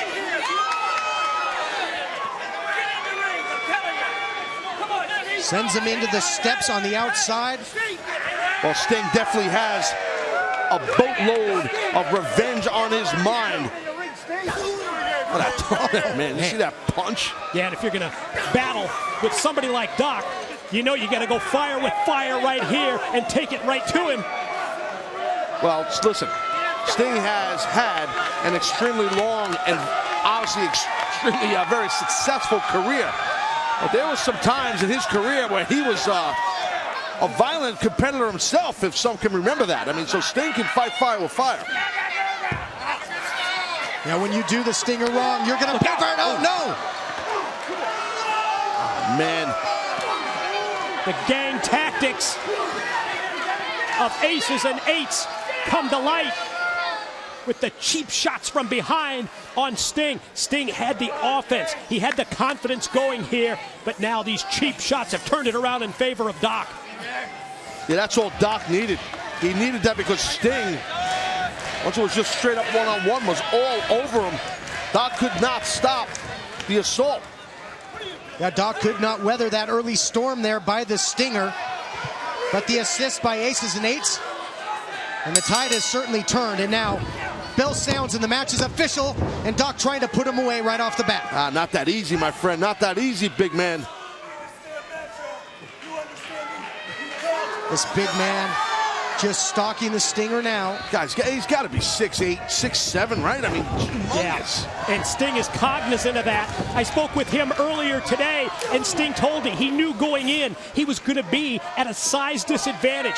He said, I'm going to do everything within my power to try and work on the lower body, to try and work on the legs of Doc, to take away and try and neutralize the size advantage. So he has a game plan going in.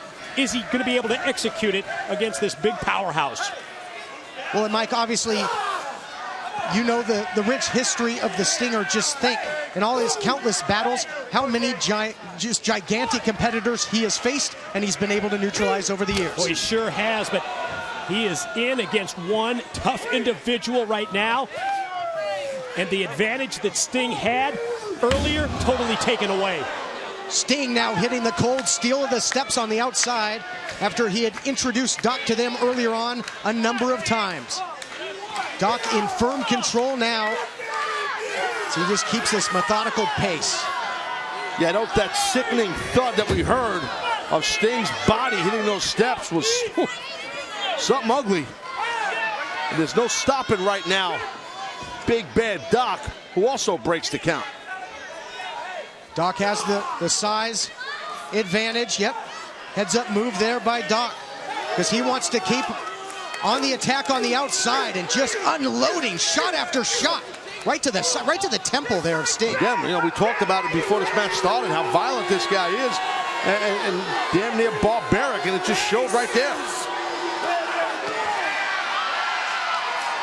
But so much fight in the stair. What a shot. Big boot there by Doc. Every time you get the sense that Sting is going to be able to mount an offense. Gets a couple of blows in, and then Doc just overpowers him. And Sting always fighting back. No quitting Sting whatsoever. Now you pretty much got to kill the Icon to put him away. We talked about Doc, almost criminal in his actions. He might try to go along those lines here, and he is really just on the attack. What just a haymaker of a right hand knockout shot. There are not many pro wrestlers in the world that can drop Sting with one punch the way we just witnessed Doc do it. Could be it. This monster Doc really wearing down the veteran body of the Icon Sting, the Hall of Famer. How much longer can Sting continue to do the unthinkable out there in the impact zone?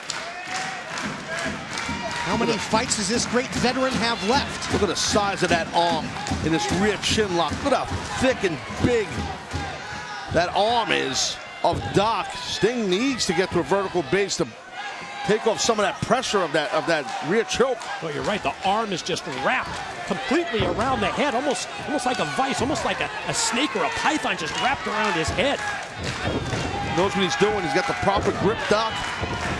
Elbows, though, breaks the hold for Sting, but he runs right into that clothesline. High elevation now with the splash again. Just on the prone body of Sting, looking for the win. 300+ pounds in the air with all that velocity and force crashing down across the chest of Sting. You know what, guys? We're talking about the violence and the barbaric actions and whatnot of someone like Doc from Aces and Eights, but that's what it takes to be and survive in the Aces and Eights. You have to be that violent, otherwise they'll take you out. True. It was his unmasking that really turned up the rage in this man. He felt that he had to prove himself ever since, and he went right to the top by taking out the Icon. I kind of wish he still had the mask on. He's one ugly SOB, I got to tell you. We've established just how important that the masks, the anonymity is for Aces and Eights in terms of the power that they wield. And the intimidation factor comes into play. Sting chopped him from behind. That's the strategy that he was going to try and use. He just hasn't been able to exploit it. Trying to hook up for the Scorpion Deathlock. But Doc holding onto that top rope and counters with strikes. Yeah, those strikes with backhands, but Sting ducks that in the way, and Stinger now, look at that. Oh, just folding him up. Wow. Unique way to take him down with the death drop and then the cover. Only a count of two. Wow, variation of the Scorpion Death Drop. Really had a lot of whip and velocity there. Thought Stinger maybe was going to put him away, but this big man still has some fight left. Sting's strategy to go to the leg starting to pay off, as hard pressed to get back to his feet now is Doc, and of course Sting could be setting him up for that Scorpion Deathlock as well. Look at the Stinger now, just bringing that intensity, that world famous intensity. Well, how's it feel, Doc? How's it feel to get the hell beat out of you by the Icon? Stinger splash! Nowhere to go but down. Death drop again. This one might have been enough right there. Yes! Wow. Your winner, the Icon, Sting! Great series of offensive moves put together when Sting needed it the most. He sure did need it, and he got it done. Watch out here. Story of Sting's career overcomes the odds again, but look at the game. He just might have to do it here. He's got aces and eights all over the place here. In a dangerous situation.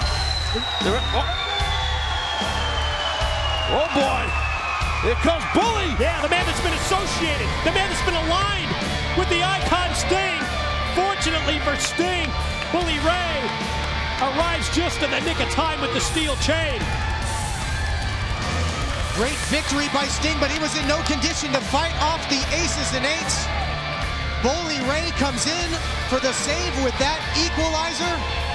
Thank goodness he did, and what a victory by the Stinger. Yeah, definitely Bully watching the back right there of the Icon. Bully will swing that chain, that big chain. He'll drop you with it too. Look at the size of that thing. Yeah, fortunately, Bully here, as it looked like we were going to have some deja vu in terms of aces and eights, trying to take out Sting once again. Was not easy, but Stinger got the victory on that big, bad Doc. Very hard-hitting matchup, guys. Absolutely a measure of revenge there for the Icon Sting, and he had some big-time backup in Bully Ray. And gentlemen, still to come tonight, World Heavyweight Championship on the line. Big-time matchup. Charismatic enigma Jeff Hardy. He's got two opponents, two former World Heavyweight Champions in Bobby Roode and Austin Aries. Elimination rules prevail tonight. Well, listen, I said at the top of the show, and I stand by it, I believe that our World Heavyweight Champion, Jeff Hardy, he's in jeopardy here. His title's in jeopardy. Look, Austin, it's every man for himself, okay? But Austin Aries and Roode, these guys are like almost the same guy. They're both arrogant. They're both loaded with just pompous. They have this swagger about them. And I think they have a common bond that they want to take out Jeff Hardy, so we'll see what happens. The champ might really be in jeopardy, backed in the corner here tonight. Let's take it to the back with JB. Thank you very much, guys. And as we continue here at Genesis, it is main event time. Since November 2011, only 3 men have held the World Heavyweight Championship, and they are all 3 set to do battle tonight in the main event. Want to bring in right now the It Factor, Bobby Roode. And earlier tonight, Austin Aries alluded to the fact there may be some collusion between the two of you in this matchup. Your comments, please. Are you asking me if Austin Aries and Bobby Roode are going to work as a team tonight to eliminate Jeff Hardy? Is that what you're asking me? Yeah. Well, the answer, JB, is very simple. The answer is yes. Because you see, even though Austin Aries and Bobby Roode haven't exactly seen eye to eye, we can agree on one thing, and that's simple. Jeff Hardy does absolutely not deserve to be a world heavyweight champion. Because when you think of world heavyweight champions, you think of men like Austin Aries, but most importantly, you think of the man. The longest reigning world heavyweight champion in the history of Impact Wrestling. You think of the It Factor, you think of Bobby Roode. So tonight, after we get rid of the garbage, the spotlight will shine on 2 of the most dominant champions in the history of this company. 2 of the greatest wrestlers in the business today. Austin Aries and Bobby Roode. And Aries, I know in the past you've picked up a fluke victory over me. But tonight here at Genesis, JB, the ending will be different. Because tonight, the It Factor takes home the World Heavyweight Championship. I decided to challenge both Bobby Roode and Austin Aries at Genesis because it's the first pay-per-view of 2013, and, you know, I like to face fear head-on, and with those two guys and the charismatic Enigma, I mean, I don't think you can go wrong. You know, there's nothing more unpredictable than a three-way match. All the elements involved, everything that you have to look out for, eyes in the back of your head. But what I really liked was the attitude of Jeff Hardy. He wants to take care of business. He wants to take care of both of them at one time. And that's why I'm picking Jeff Hardy to retain the championship at Genesis. Got a saying, belts don't rub me, I rub belts. Dare I say the world title needs me to be prestigious once again. Straight down, brainbuster with the cover. Here we go. Here's two. Yes! He did it. Last year, 2012, I began the year as the World Heavyweight Champion, and I carried that world title for 8 months. The longest reigning, most dominant World Heavyweight Champion in the history of this company. Everybody knows that. And now, here we are, 2013. And what a better way to kick it all off than to have a new champion, the greatest champion in this company's history, to take that title and run with it. At Genesis, Jeff Hardy will retain the title, one, because it's meant to be, and I think, two, because the creatures still deserve it, man. You know, as long as I'm here, I want to be the world champion as long as I can be. And basically, what I'm doing feels right. You see, when I was a world champion, I didn't carry around some other belt with me to take away from what I own. In my eyes, in my opinion, since I lost the World Heavyweight Championship, it's all been downhill. Austin Aries is insanely desperate to get the world title back. I think when he won the world title for the first time, it put him over the edge. I'm going to take my anger and my frustration and everything that I have built up inside me, and I'm going to take it out on Jeff and Austin. And then I'm going to walk away with that World Heavyweight title. At Genesis, I'm willing to hurt myself like I always am to retain and still be the World Heavyweight Champion. And if that means, you know, not getting up after the match, I guess that's what it means, but I'm going to do whatever it takes.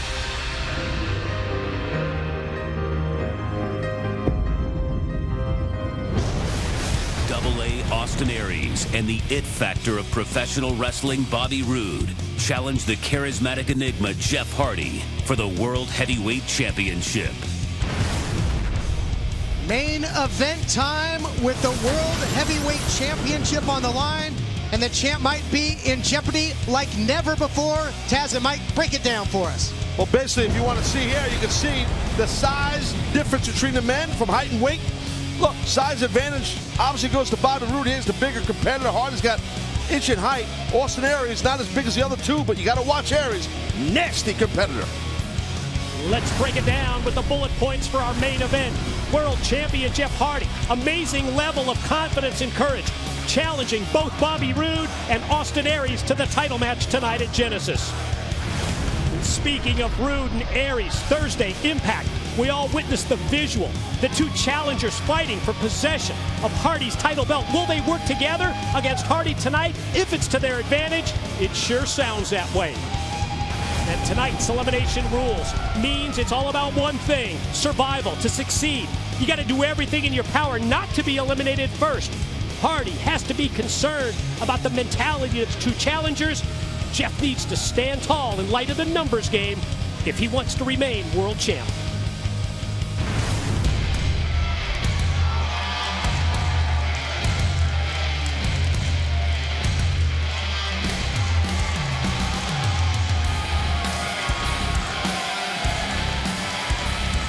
A double Austin Aries, won in 2012. He had won the World Heavyweight Championship, put an end to the longest championship reign in company history. He's been playing leapfrog with Bobby Roode to try and get a shot. Tonight, they both get a crack at the goal.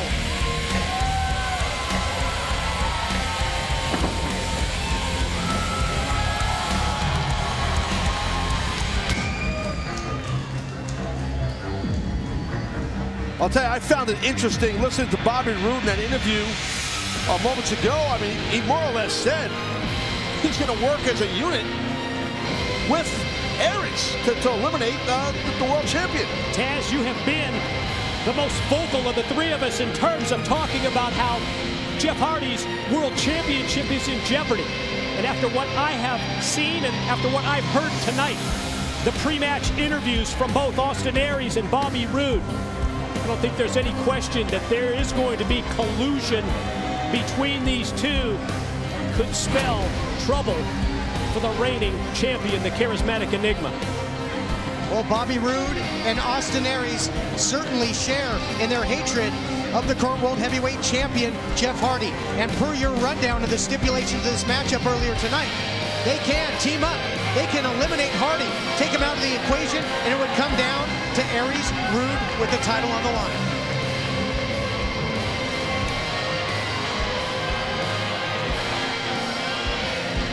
I'm surprised that this arena is big enough, or that ring's big enough to deal with the ego of those two men and Bobby Roode. I meant JB and Aries.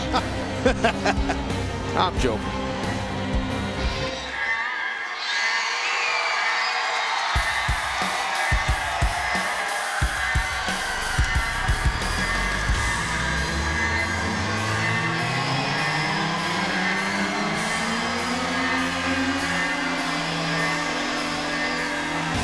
Charismatic Enigma. He has been tested by fire as the World Heavyweight Champion, and somehow, some way, he continues to endure and hold on to the title. Can he do it again tonight? In terms of numbers, Jeff Hardy is probably going to be at a disadvantage tonight. That's been established. But in terms of support, this Impact Zone crowd stands as one to salute the World Heavyweight Champion. In terms of that fan support, it's advantage champ Jeff Hardy has the majority on his side tonight, and they are vocal in their support. Well, they are the creatures of the night. And that's who, that's who Hardy's people are. That's who the world champ, his fan base, all the people of the night. They're a little bit freaky, let's be honest. And they're definitely here in full effect behind the champion. So will it be total non-stop Aries? Will it be the return of the dominance of the It Factor? Or will 2013 be the consecutive year of the charismatic Enigma? We find out in our main event.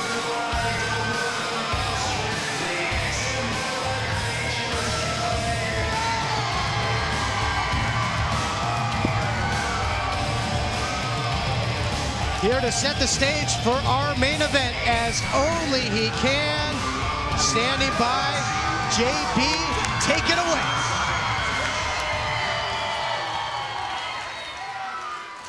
The following contest is scheduled for one fall and is your Genesis main event of the evening. When the bell rings, the man in charge, TNA official Mr. Brian Hebner. And now, live from Universal Studios Orlando, it's time for your Genesis main event of the evening. Introducing first of all, he stands in the corner to my right and weighed in this morning at 212 pounds. He comes to us from Tampa, Florida. He is a double Austin Aries.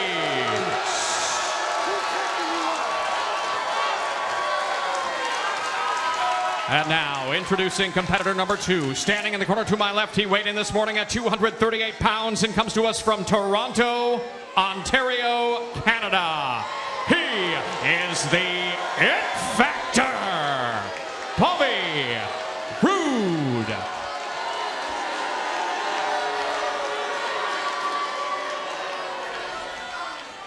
And now, introducing, standing in the corner to my left, he weighed in this morning at 228 pounds and comes to us from Cameron, North Carolina. He is the current reigning and defending TNA Heavyweight Champion of the World, Jeff Hardy.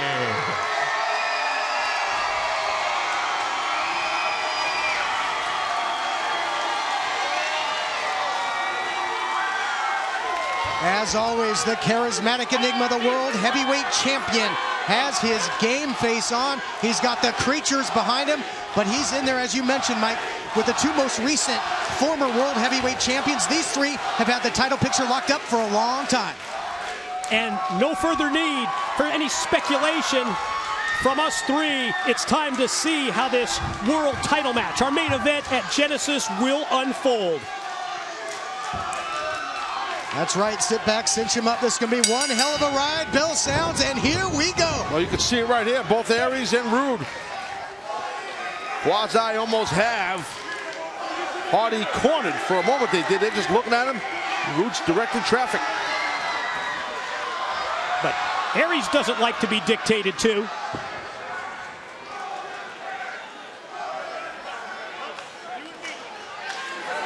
Looks like a meeting of the minds between the two challengers. Well, they're both conniving guys. And you know the thing, look, this is for the world heavyweight title. It's every man for himself. And it's a 2-on-1 beatdown in the corner on the world heavyweight champion. So that collusion that they talked about earlier coming to light in the early goings of this world heavyweight title main event. And that doesn't bode well for the champ. No, because the champ could get eliminated by both Aries and Roode, and then Aries and Roode, then they fight it out for the World Heavyweight Championship. And I think that's exactly the game plan that these two have. The one comment that they've been making is that Jeff Hardy is not deserving to be World Heavyweight Champion. They want to eliminate him first. Hardy fights back, shows good offense early against both challengers. Champ's going to have his head on a swivel here, Taz. Yeah, it sure is. I mean, there's no back down in the World Heavyweight Champion, Jeff Hardy. But right now, he just took out both men. That's huge. Bulldog and clothesline in stereo follows up with the inverted atomic drop on Bobby Roode, and drops him, goes tweeners there, and a nice drop kick takes him down. Trying to get rid of him early. That's what he's got to do. He's got to divide and conquer somehow. Great burst of adrenaline in the opening going, the early minutes of this match, as Jeff Hardy plays off the emotions of the crowd here at Genesis. And then from behind, this is the head on a swivel. This is the numbers game. This is the honor among thieves, as Roode takes him right down. Roode really took down Jeff Hardy. Whiplash-like motion on the back of his head. Yeah, Hardy's whole body was on a swivel there. Hit the canvas hard. And now Roode and Aries, the two contenders for Hardy's championship, continue to team up here. Their goal, eliminate the champ, make it a one-on-one matchup. Can they do it?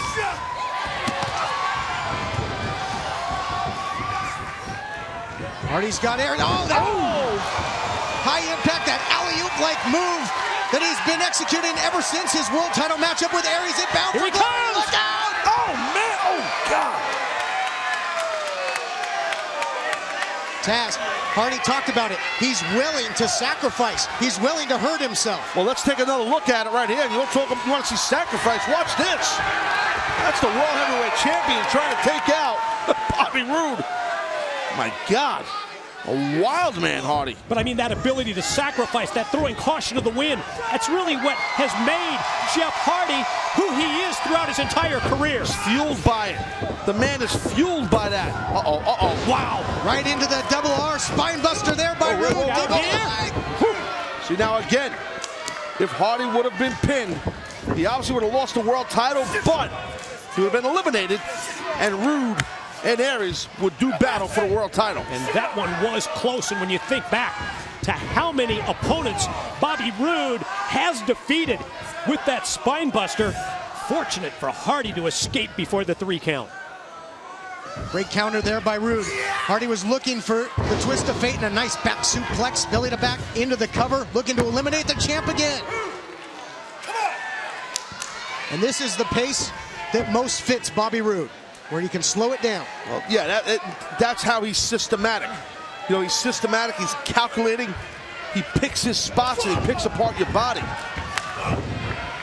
That was one of your keys to victory in their one-on-one matchup that you had, Taz, the poise of Bobby Roode. Yes, I sometimes look at the keys to victory and I think about them. But no, yes, I believe that Bobby Roode definitely is loaded with poise, and that's what he's about. He's a proud guy, but he's got poise. He's in control at all times during a match. Never gets flustered, right? That's what poise means, Mike. Oh, God, cut off by Aries, came out of nowhere. Hardy, now look out, trying to take advantage. Aries securing the cover. I think Hardy was maybe looking whisper in the win on Roode, and Aries came in. Into the cover again. Aries had some time on the outside to rest up. And he's come back with a vengeance. Hey, listen, Aries has a sense of urgency. He saw an opening, and he gunned after it. It didn't work, but he's bringing a lot of offense here to Hardy. And just as both challengers promised everything within their power to take Hardy out, there's another near fall. And it's just like we saw Roode pick his spots on Hardy. Now we're seeing, you know, Austin Aries do the same thing. So that'll be a game plan here, and I think that, as we talked about a little bit, Bobby Roode exposed that game plan in his interview before the match with JB. Aries now, the ruthless efficiency of Austin Aries. What a shot with the elbow, hook of the leg, trying to eliminate him again. And guys, you know, in a normal triple threat match, elimination rules, you know, people might be trading pinfalls, but Hardy finds himself constantly in harm's way. He's just being smothered by both contenders. You're right, time after time, it's been either Roode or Aries on the offense against Hardy, with Hardy doing everything within his power to escape before he's put away with a 3 count. But I mean, how long is Hardy going to be able really to survive against both of these guys? At this time, you might see Roode down at the bottom of your screen right there. Roode's catching his breath as well. Well, listen, the resiliency of Jeff Hardy is very well documented, but it's definitely going to get tested hard here. Looking good, though. The champ's looking good right here. Repeated shots there by Hardy. The creatures counting in unison. Talking about having eyes in the back of your head. He backs off Roode now. A little meeting of the minds. And perhaps an inversion there. Look at that. Poetry in motion by Hardy, taking advantage of a down Bobby Roode. Right up the back of Roode. Crashes into Aries. Stacks him or sets him side by side. Now what? Don't tell me. Oh, gosh, he hits hard. That's the second time in this matchup that Hardy was looking to put it away, to go high risk off the top rope. But again, when you got 2 guys in there, he's countered and he's in a world of hurt again. Yeah, Bobby Roode was the, well, he orchestrated that by pulling Jeff Hardy down, and he really landed hard, man, right on his, you know, his lower extremities if I'm taking the high road. Count is on as both men just blatantly choking Hardy in the corner, and that's going to take a lot of wind out of the champ. Both Roode and Aries relentless here against Hardy, exploiting the 5 count in the corner from one guy to the other, and now the double team beatdown continues. Sure does. Double back elbow now going into the cover. Now one for Aries. And just the energy that Hardy has to continue to give up just to kick out of these repeated pinfall attempts. Exactly, and both men are just, each man tried to get the pin in. You know, it's every man for himself, as we said, but they're trying to take out the world champ, and I'll tell you what, their game plan looks like it's going to work. That's why there's no need for the other guy to try and make a save against Hardy here, because it's established what they're trying to do. It's plain and simple. It's 2-on-1. It's like target practice right now. Whoa. A little dissension here, though, by the challengers. Size of the egos that Taz talked about earlier. Either way, it's going to be bad for the World Heavyweight Champion, however.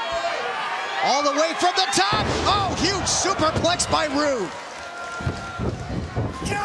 That's got to be it. He's got to have him. Oh. Somehow, some way, though, Hardy continues to dig down deep and survive. That was one of your points in the tail of the tape, and survive is what he's doing here, Mike. But how long can he keep this up? It's what Jeff Hardy has been known for throughout his career. But I'm with you. The longer that this match goes, and the longer that Roode and Aries can continue this 2-on-1 against Hardy, it's just tough to give him a chance. Hey, wait. I got an idea. The hell is this? Roode said he had an idea. Oh, no. Well, we saw a superplex. We might see a super duperplex here. Oh, my. Look at the elevation. This guy's crazy. They're gonna... just trying to totally eliminate Hardy, and Hardy fighting back. Uh-oh. Uh-oh. Whoa, whoa, whoa! Oh, my God. Now, that was incredible. That was freaking awesome. Timber, the World Heavyweight Champ, takes them both down with the whisper in the wind. There's only one Jeff Hardy. Let's take a look right now, and you'll see why. Watch this. Bam! One of the signature moves of Jeff Hardy has all of a sudden taken this match to somewhat even footing at this point, but Hardy's got to get back up and get on the offense. Yeah, that window of opportunity to capitalize can shut in a hurry with these two. Hardy trying to take advantage, but both men already back to their feet. But Aries goes down again. Look how quick the World Heavyweight Champion, Jeff Hardy is. Not quick enough to see Austin Aries blindside him and take him crashing down to the floor just before Hardy was going to fly and try and land on Roode outside at the guardrail. Yeah, time and time again, every time in this matchup that Hardy has really tried to go high risk, except for that high impact move a minute ago, somebody's been there to put a stop to it. Really cutting out any advantage Hardy could potentially have in a match like this.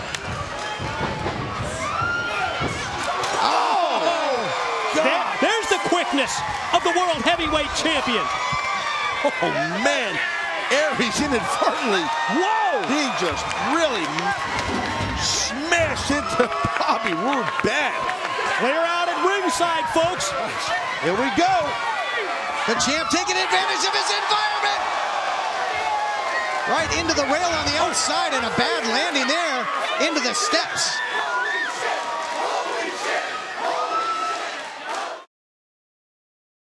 Jeff Hardy, the World Heavyweight Champion, he will definitely amp up the excitement in an arena anywhere in this world.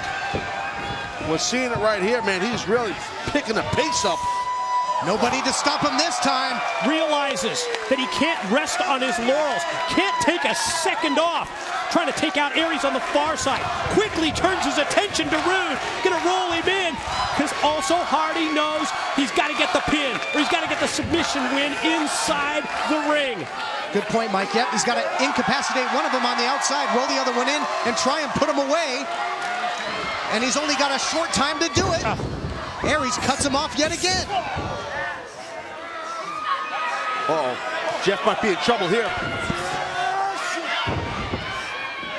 Putting on the brakes. Oh! Hardy deposits him with that front suplex right onto his cohort. That's the way to do it. Use one opponent against the other. Big cover him. Elimination on the way.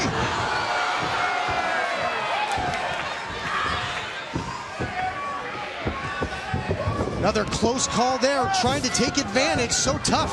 The champ is in one hell of a bad predicament here in this match. Yeah, but he's making the most of it. He's making the most of it right here. Oh! Until that. Yeah, you're not kidding. What a spear by Roode. The champ's going to be out of this one. We saw Hardy take advantage of a fallen opponent earlier for the poetry in motion. This time it was Roode stepping off the body of Aries and catching him with that nasty spear. Time after time, we have seen that it's been just this close to an elimination of our World Heavyweight Champion, Jeff Hardy. But Hardy's still alive in the three-way elimination. As we've talked about it throughout the matchup, what's it going to take for Hardy to survive? But with the resiliency of Jeff Hardy, what's it going to take to get him out of this match? I think you're witnessing it. Yeah, he's got both arms trapped here. Look at that, Aries. Great cover. Great cover right there. That after the discus forearm that rocked and snapped the head and neck of Hardy straight back. Here comes Roode up into the air, and with an assist from Aries right into the pin. Into the cover now. Just a matter of time. Jeff Hardy, the World Heavyweight Champ, is just a pin cushion right now for Aries and Roode. But you see it here, Taz, the frustration starting to seep into the challengers. Yeah, well, because it takes a lot to defeat Jeff Hardy, but you got two amazing competitors that are just trying to tear you apart. Yeah, the longest reigning World Heavyweight Champion in history, and the man who defeated him for it. So it's just a miracle that Hardy is surviving. And he can't escape this time. Roode's got a hold of him. Oh! What a shot! Lights out. Full speed drop kick. Is he gonna go? Look at the spike up. Brainbuster! God! Got it. Aries got it here. Oh! Thought he was toast. How in the hell did Hardy kick out of that? Got me. That's crazy. Roode can't believe it either. As if that drop kick wasn't enough. That insane brainbuster. Watch this. Watch the head of Hardy. Damn. Dude, go up top. Hit this thing. Hit it. Finish him. Well, I think that Roode is telling Aries go up to hit the thing. I think the thing he's talking about is the 450. One would presume with the motions of Roode, let's see if Aries can deliver it. And Hardy can't fight back. We did! He got able to move out of the way! Unbelievable that Hardy... look at this! No honor amongst thieves, looking for the ultimate payoff! Fisherman suplex cover! No! Bobby Roode, my man. That's smart right there. What's that gonna do to the collusion and the relationship between Roode and Aries, though? Well, Roode, I think, realizes, hey, this doubling up thing on Jeff Hardy ain't working. And these two men, consumed with winning the World Heavyweight title, are now going at it in this elimination main event. What a forearm shot. Caught him with the elbow, man. Elbow and forearm. I thought Roode might have been knocked out for a sec. These two guys so consumed with the world title, they might just take each other out and think of the much-needed breather that Hardy is getting in the midst of all of this. Roode looked dazed as he was brought up to his feet, able to come back. First front suplex, tosses Aries across the ring, and now Roode's got Aries in his sights. Oh, but that beautiful counter, sprawled out of the spear into the last chancery. What a perfect answer. Get him. It was by Aries to the running, charging spear by Roode. Beautiful counter right into one of his own signatures. Oh, is he going to tap? He went to the eyes, did Roode. Tough hold to get at him. Got to take the low road. Almost eliminated by submission there. Oh, and now, talking about signatures the other way now with the crossface. Got that thing locked right in the middle of the ring. Got the arm seized at the same time, Taz. Aries trying to curl the other arm in, maybe cradle up for a pin. There it is. That's how you hook the leg while that hand is flat on the mat. Great insight. Turning into it, taking the effect away from the hold. Looking for that roaring forearm again. Didn't have the distance he needed. Got in a little too close. Now he's got the separation. Oh my God, the power right there of Roode. Look at that counter. Boy, these guys seemingly have an answer for everything their opponent is trying to dish out. Well, he might not have an answer right now, Aries, for the superplex he's about to get hit with. I think that's what Roode had in mind, but excellent work here by Austin Aries. Boxing the ears, takes him down. Aries is perched. Missile drop kick on the money. We might be closing in on our first elimination. If Aries can keep on the throttle here, drop kick in the corner. Full speed drop kick. Gonna bring Roode back out. Looks like it's time to go brainbuster again. Roode out the back door though. Counters into the rear waistlock, rolls him up, looking for the pin. Oh! Tights and all, he still couldn't get the win. Look at this backslide. Backslide. Oh, what? How about Hardy? Wow! Hardy dropped right down. Wow. Into the pin. And I believe he counted 3. I think he did. Top. Yes. Yeah, Wow. yeah, Roode's Roode eliminated. Wow.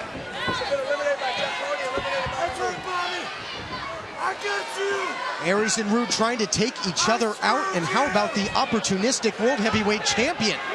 Now it's down to one-on-one. Aries tried to use the shortcut of leverage out of the ropes in the corner. Hardy sneaks back in and ends up pinning Roode. Roode's eliminated. Now it's down to Hardy Hardy versus Aries for the world title. And Hardy not looking too good at all right now. I know bullshit. So, sir.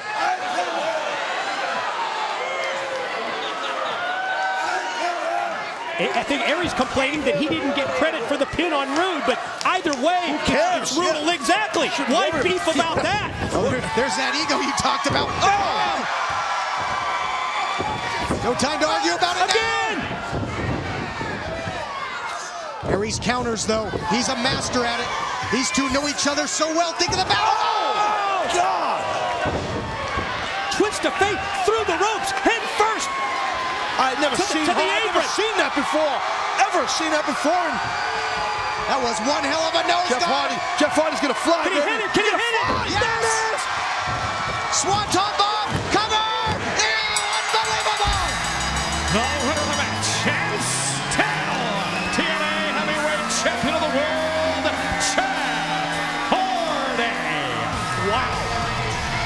Talk about overcoming a massive obstacle or two.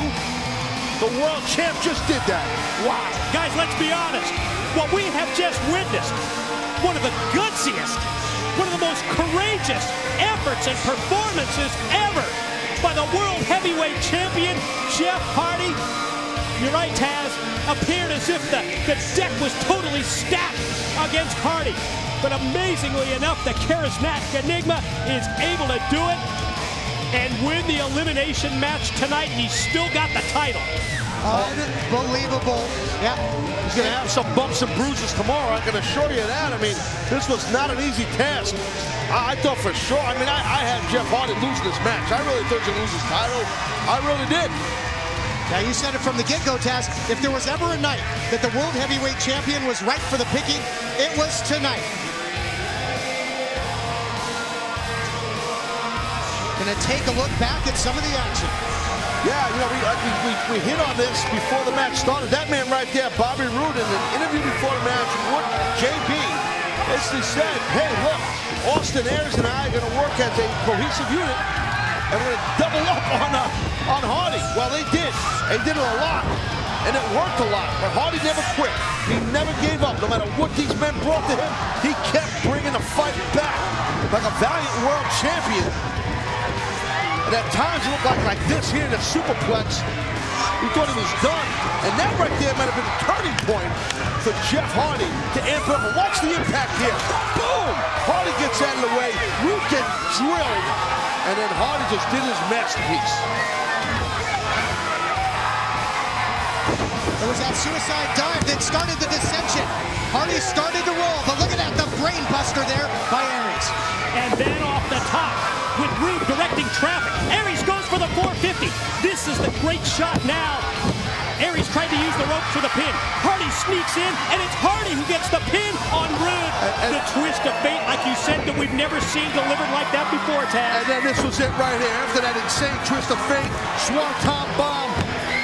Right there, retaining his World Heavyweight Championship, the charismatic Enigma, the one, the only, Jeff Hardy, and the creatures are going nuts. Jeff Hardy proved both Austin Aries and Bobby Roode dead wrong. They said he wasn't deserving to be champ. Nobody is more deserving to be World Heavyweight Champion than Jeff Hardy after this performance tonight. Incredible, incredible effort. You Google resiliency, the first thing that pops up on the search is going to be World Heavyweight Champion Jeff Hardy. 2013 just might yet again be the year of the Enigma.